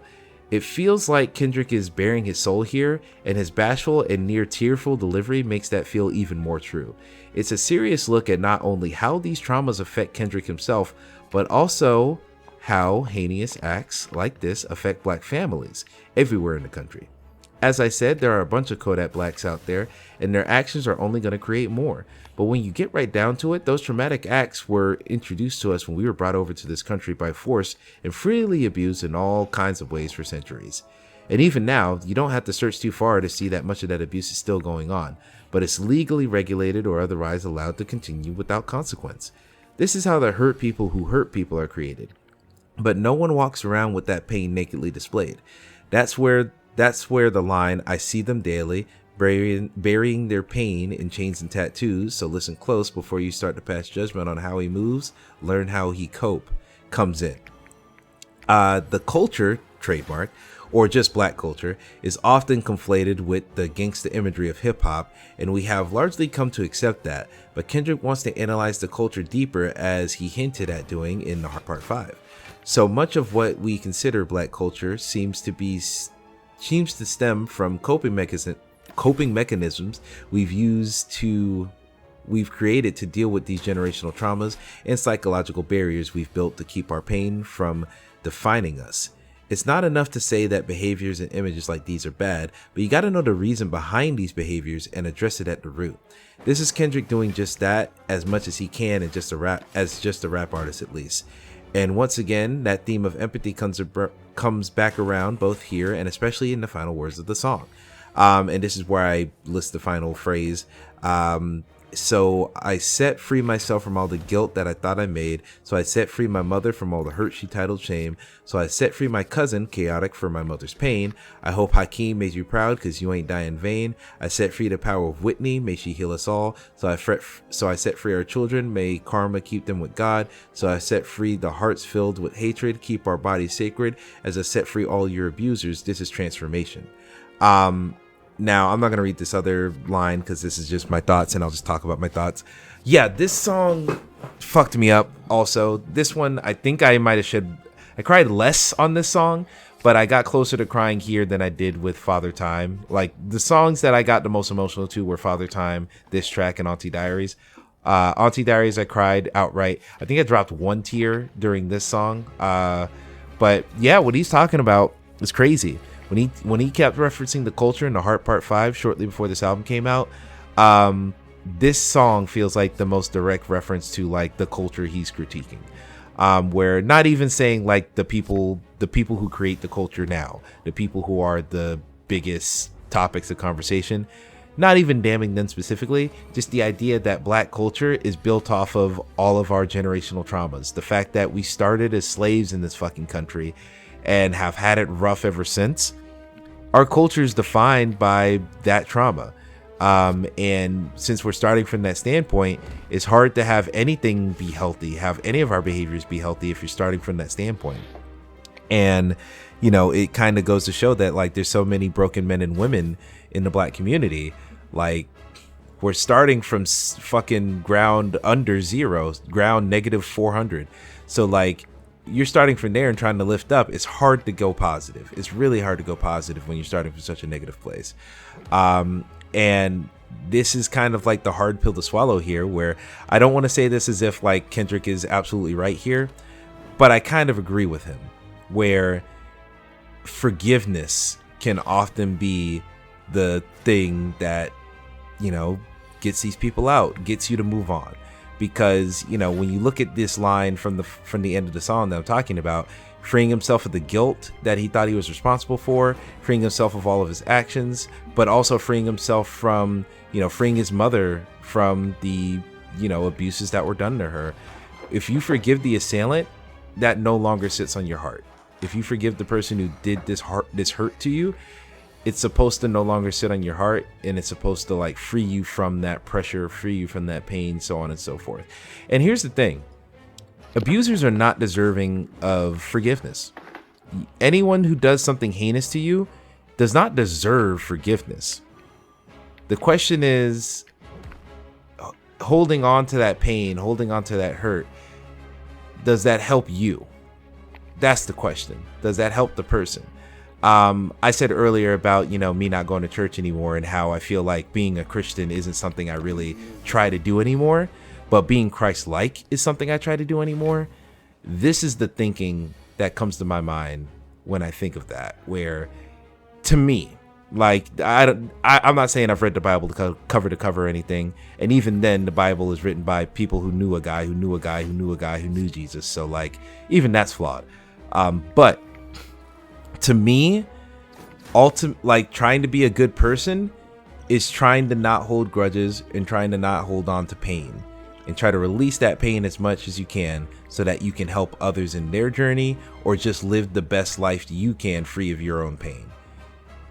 And while people are not deserving of forgiveness if they've done monstrous acts to you, and this is not a, hey, forgive your abuser. No, this is not what this is. But from my standpoint, from the way that I live my life, I always try to just let things go. And this song kind of speaks to that type of mindset where he says, set free all of your abusers. This is transformation. That abuser no longer has power over you once you let it go. And also, these abusers themselves are often people who just had their own trauma and are now repeating that cycle because it's been done to them. And so freeing yourself of that guilt can maybe lead to those abusers looking back on what made them how they are, and then freeing themselves of that toxicity, and then continuing the healing process through other people. That's how I look at it. I feel like this is way too optimistic. I understand that, like, because it's a risk. It's a risk. I was literally talking about this with my family earlier today. Trying to live a life of like altruism and trying to be the best person you can be and trying to lead with love rather than either defense or offense, just love. It is hard. It makes you so vulnerable. It makes you a target. It does all that stuff.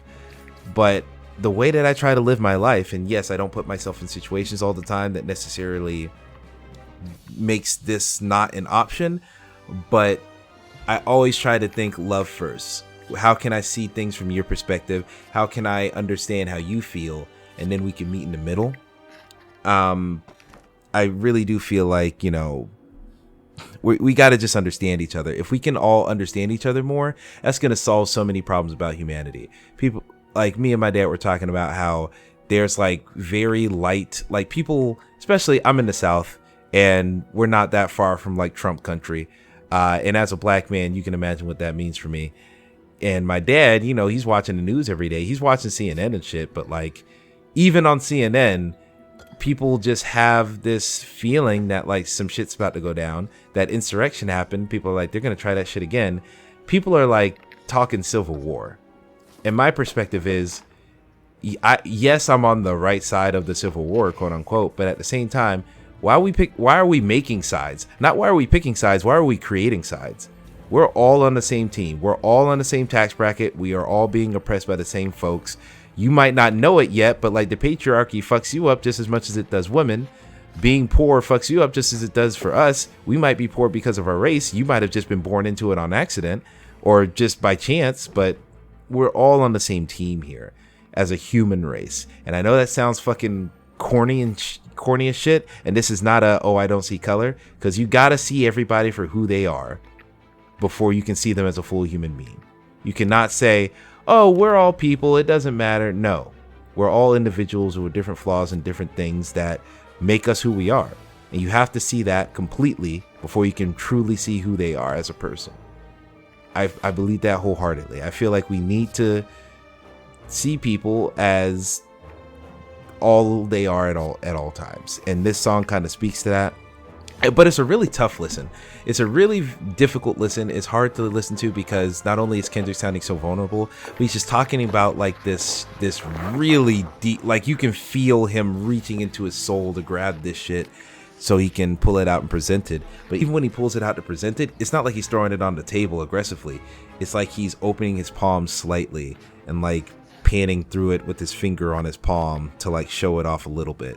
It's very tender. It's very gentle. And it just feels like it hurts. It feels like it hurts to do this. Like he's doing emotional labor actively on this track.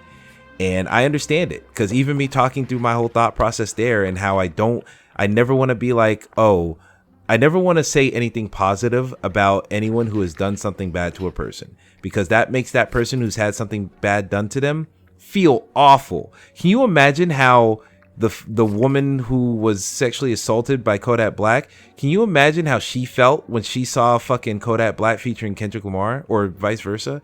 Can you imagine how she felt from that? It has to be fucking awful. But at the same time, I know in my heart that if you let a Kodak Black just be a Kodak Black, he's gonna stay a Kodak Black. Someone's gonna have to change him. He won't do it himself. No one's gonna change themselves if their behavior has been accepted for so long.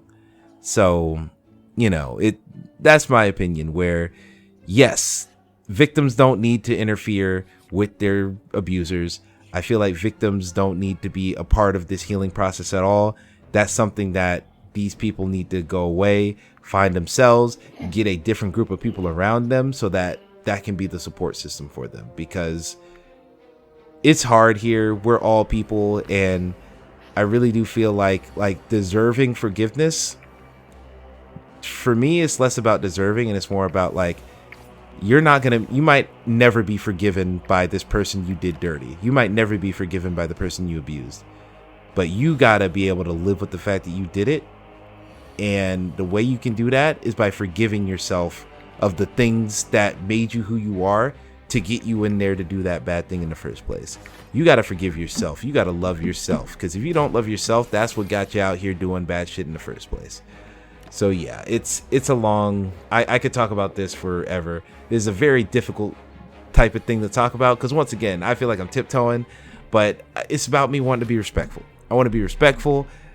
I have too much empathy. I really feel like everyone's capable of good. We just have to change the environment to bring that good out. And I feel like Kendrick feels a similar way. Maybe not the exact same way, but he feels a similar way. With this song, you know, he's giving a lot of grace to women once again, where the song is greatly about his mother's issues and how his actions affected his wife, Whitney Alford, about how all the sexual addiction and sleeping around with other people, how that affected Whitney, and how, you know, that might be a bad role model for his children and stuff like that. It's very, inspiring isn't the word, but it's very like he is trying to, yes, he's talking about himself, but he is trying to give as much grace to everyone else as possible. He is he's considering other people. He is, once again, empathy. I feel like Kendrick makes so much music, but all of it is united by the thread of empathy. He cares about other people. And yes, he can get cynical, like a lot of stuff on Damn, like Worldwide Steppers earlier in the album. But at the end of the day, he gives a shit. He can't help but give a shit. And I relate to that entirely. Where in a world where I feel like I should stop caring, I can't help it. I can't fucking help but give a shit. And it hurts and it's painful. But ultimately, it's hard to feel like the work doesn't need to be done. And from there, we'll go on to the final track, Mirror. And let's go back to the article once again and read about this track. The final track, Mirror, was initially the most emotionally devastating track on the entire project for me. The song, which has a similar vibe to Childish Gambino's Suburb Pack project, is about how Kendrick is choosing to work on himself and his family instead of trying to save the world with his music. Now, another interpretation I subscribe to is the idea that this song is actually about the rapper No Name. Back in 2020, she tweeted comments that directly threw shade on Kendrick and other of the most high-profile rap artists for not hitting the streets and protesting when the Black Lives Matter movement was at a fever pitch. Excuse me. And honestly, it's a fair point. If you want to be seen as one of the best in our community, you have to be willing to stand up for them as well.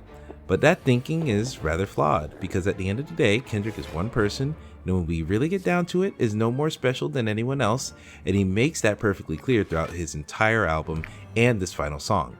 During this insanely long hiatus of his, he was busy trying to be a better man, trying to be a better husband to his wife, trying to be a better father to his kids, and trying to be kinder to himself. While all these world events were happening, he was off trying to work on himself because the stakes were getting higher and higher as his family grew. Yet No Name and I both were so short-sighted to think that we were so short-sighted to think that we owed the time and attention of Kendrick to, in her case, perform activism when pressured, and in my case, speak to our collective anxieties for my own catharsis. Yeah, this song hit. Let's see, is there anything? Oh, okay, this is just going to my review. I have a whole structure for my review where I was leading back into things. Anyway, what I think about this song, like I said, sonically it's very smooth, very melodic. I like it. It is more of a singy song, closer to like an R&B type track, and then it ends with the rap verse of Kendrick kind of like directly addressing, not in a direct way, he doesn't say No Name's name, but just the way he's rapping, like he's literally like saying, oh, she called me out on a post, everybody can see it. You don't have to put two and two together too much to be like, oh, he's probably talking about No Name, unless there's like some weird Facebook post that only the friends and family can see that he's referring to. That just doesn't seem likely. But yeah, the whole song is about how he chooses himself, where he held himself up as like this messiah figure in hip hop, where he held himself up as like, I have all the ideas, I am the reincarnation of Tupac, all this shit. And now he's on the other side of it, like he's not qualified to stand on that pedestal, he feels like. And he is instead saying, hey, instead of me being the man, I'm just a man. And I am among the people, and I'm just like y'all, and y'all don't need to hold me up on a pedestal because I got the same amount of flaws. I am just as much Baby Keem as I am Kodak Black, to go back to those interludes.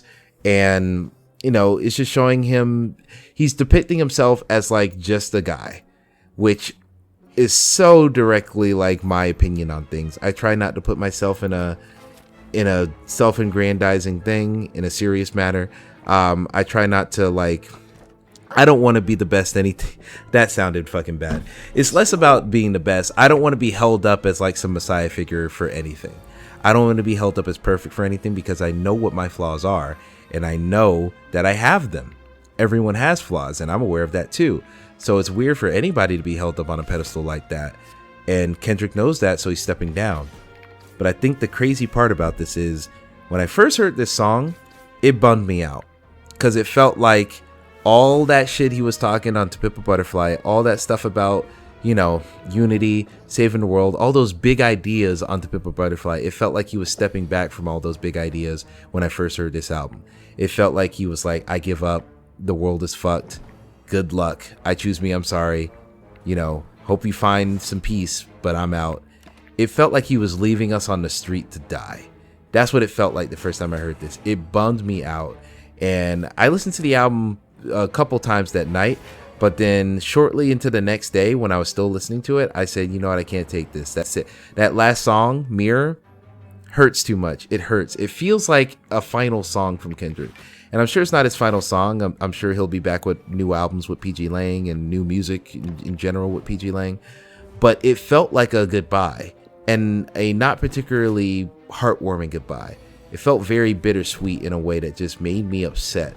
So I didn't listen to the album for a while. It took me several days, close to like a week, to come back to the album and actually be able to listen to it with some distance. But upon re-listening, it does feel healthy. It feels like a healthy separation rather than a resentful separation, where it's about, yeah, I choose me, I'm sorry. He has to choose himself because he's all he has. It's all about his perspective. And he can only be so perfect. And I really like that idea. In the same way where, once again, I go back to trying to be Christ-like rather than trying to be a Christian. I do think that is a quality of Christ, where Jesus Christ, at least according to all the shit in the books, was never like, hey, I'm the shit, let me sit on the throne, let me be the leader, all this stuff. He was among the people. And it reminds me of, I wrote about this a little bit in the written review, but I'll tell this anecdote here. In the movie Medea Goes to Jail, trust me, I'm going somewhere with this. There's a pastor in that movie that I always thought was fucking awesome. The pastor's played by Viola Davis in a very early role for her. Viola Davis plays this pastor, and the first time you see her, before you even see her in a church, she is on the street corner in the middle of the night next to prostitutes. Not chastising them, not holding up signs, whatever, just hitting them up and being like, yo, you need a snack, you need food, you need something, or you need like condoms or something, or like feminine hygiene products, like making sure these girls are provided for, making sure they are good. Because to use a quote from a Earth Gang song, from off of Spillage Village, Jesus hangs with the hoes, drug dealers, and the criminals. That's what I think of. I think of Jesus being someone who's trying to make light out of darkness. I think of someone who's trying to go to where people need help the most, people need hope the most, and give it to them if you can. Do your best to do it. That is just, I feel like that's the purest form of positivity, being a good person. I feel like if you can go into the deepest depths of the soul and illuminate it, I think that is the most impressive thing you can do as someone who tries to be, a good person. It's something that even I fail to do often. So it's just something I aspire to. And with this song Mirror, I feel like this is Kendrick saying, I'm not on the throne, but I can still help people from within the crowd. And that is inspiring because that feels like something I can do. It feels like if you can do your thing and speak your truth and change people's hearts and minds from the same level that I'm at, then that can inspire me. That can inspire me to feel like I can have an impact. It's not even having an impact because, hey, I want you to remember who changed their life. It was me. It's more so like more lives can be changed. If I can do something right, then good can happen for someone else, and then that person can make good happen for someone else, and then before you know it, it's a chain reaction of positivity. Kind of being a little bit ethereal there, but yeah, the more I listened to this song, it just really hit with me, and it no longer felt like a bittersweet, somewhat resentful goodbye. It felt like this is what I have to do. I love y'all, but I won't stop loving y'all. That's what it felt like. It no longer felt like a fuck y'all, I'm out because y'all don't listen and I couldn't save the world. It didn't work. It felt more like I have to choose me because I have to protect my peace and I have to protect my joy. But what Kendrick might not be talking about directly is that you using that joy, using that empathy to make the music you're making just spreads it even more. Well, you might not be saying that from a point of authority, but you're saying it from a point of love, and that is just as powerful as far as I'm concerned. So yeah, sorry, it was a bit rambly towards the end there, but overall, that is the entire album. That is Mr. Morale and the Big Steppers. I'll tell you right now, been talking for a long time, started this review shortly after midnight, and it is now almost 3 a.m. So yeah, it's been a long one. But I enjoyed it. This is a good conversation. Overall, what do I think of the album? I like the album. I don't know. This won't be something I play over and over again, where To Pimp a Butterfly, I can put that on repeat forever because it is energizing. It is very specific. It isn't depressing often, but it's energizing. It is like, it's making me get invigorated for, prosperity of black people, but also just unity. It makes me really excited about unity. Something like Damn, yes, it's nihilistic a little bit and it's pretty like negative if you really listen to it and its themes and whatnot, but it has so many bangers that it's just hard to not get caught up in the joy of that. Good Kid, Mad City, that's just a work of art. That's so cinematic. It just hits every single time. It just works perfectly. So really nothing to say there. For this album, Mr. Morale and the Big Steppers, I don't know how often I'm going to come back to it. It feels like a therapy session. It feels spiritually enriching. With the exception of like the banger that's the N95, I don't think I'm going to come back to this album too much because I need some bangers. I might come back to this album to heal the soul every now and then, or to just like, in the same way that I'll listen to love songs just because it heals my soul a little bit. There are songs on here, even if they aren't always love songs, that heal my soul in a similar way. So I can definitely see myself coming back to it, but I'll be coming back to it for different reasons than I come back to Damn or To Pimp a Butterfly or, some of his bigger hits and features and such, Black Panther albums, stuff like that. So yeah, at the end of the day, I enjoy this album. It took me a while. Like I said, I didn't like the album for a while. I was mad at it. It upset me. I came around on it, and I'm glad that I listened to it, of course, but I'm glad that I kept thinking about it, kept digging into it, gave it another chance, and yeah, I like this album. Now, I will say, what would I rank it as far as his entire discography? I would say I would rank this, it's not too high. I would say that as I look up his discography on the old Bing there, yes, I use Bing and not Google. I'm a freako. But yeah, looking at his albums here, I would say, of course, To Pimp a Butterfly, still my favorite album of all time from him. Good Kid, Mad City, I'd probably still place underneath it. I think I would place this one right above Damn, but under Good Kid, Mad City. Where I like Damn, it's actually really difficult. I don't know if I like Damn more than this one or if I like Damn less than this one. But this one is just, it's doing so much more. It's reaching for so much more, which means that it can fail a lot easier in a way where Damn was trying to do less, but it could, it can nail that even better. I'm going to have to think about it a lot more to think about where it ranks. But right now I'm feeling like it's under To Pimp a Butterfly, it's under Good Kid, Mad City, and then we get iffy when we get to Damn. It's somewhere in that range. Like it more than Black Panther, definitely. Like it more than Untitled Chapter, definitely. Like it more than Section 80 and Overly Dedicated. So those aren't questions, but when it gets to Damn, it's around that range. So yeah, that's all I gotta say about the album. I feel like I could keep talking, but it's late, and you probably can already tell my train of thought is starting to trail off because it's too late and I'm tired. So I'm gonna go ahead and wrap it up here. Hopefully I had enough Slay the Spire gameplay to make this whole video work, and I'm finally gonna get this thing out. This thing has been on my back forever, so I'm happy that people are finally gonna be able to watch it, gonna be able to see it, and perhaps now I can make some other videos. I've been wanting to do some reviews of older albums. That Kendrick Lamar in review sequence was kind of a test bed to see how older albums would do, or just if people wanted to hear me talk about older albums. I think I want to do a review of the Chloe and Halle album, Ungodly Hour, from not that long ago, because I've come to really love that album over the years, or year maybe. and I want to have my opinion on their music freely out there so that people can know what I think about their music before they start separating and making different sounds on their own. So that's on the table. I might do that one. And then, of course, there's a lot of albums I love from the past that I might just go back and talk about just because I want to. But yeah, I'm glad I finally talked about this Kendrick album. It's a lot. It's a lot of trying to be delicate about these very sensitive topics and trying to really accurately portray where I stand on things. But it's a difficult album to talk about because it's a difficult listen. But God, I respect the hell out of Kendrick for even going for it.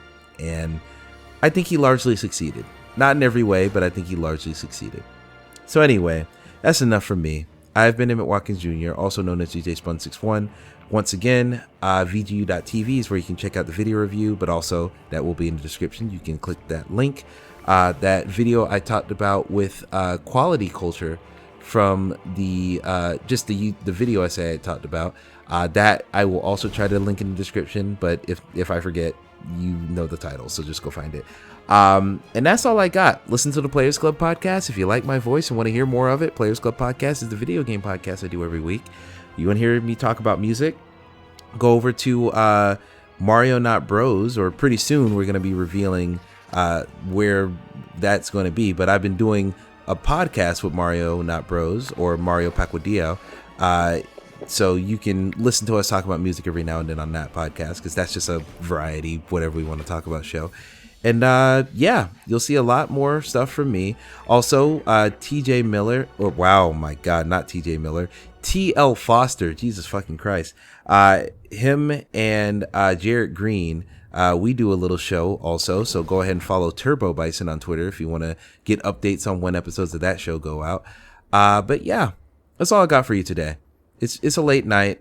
I need to go ahead and go to bed. I'm gonna work on this video, get it out, and finally have this thing off my back so I can move forward.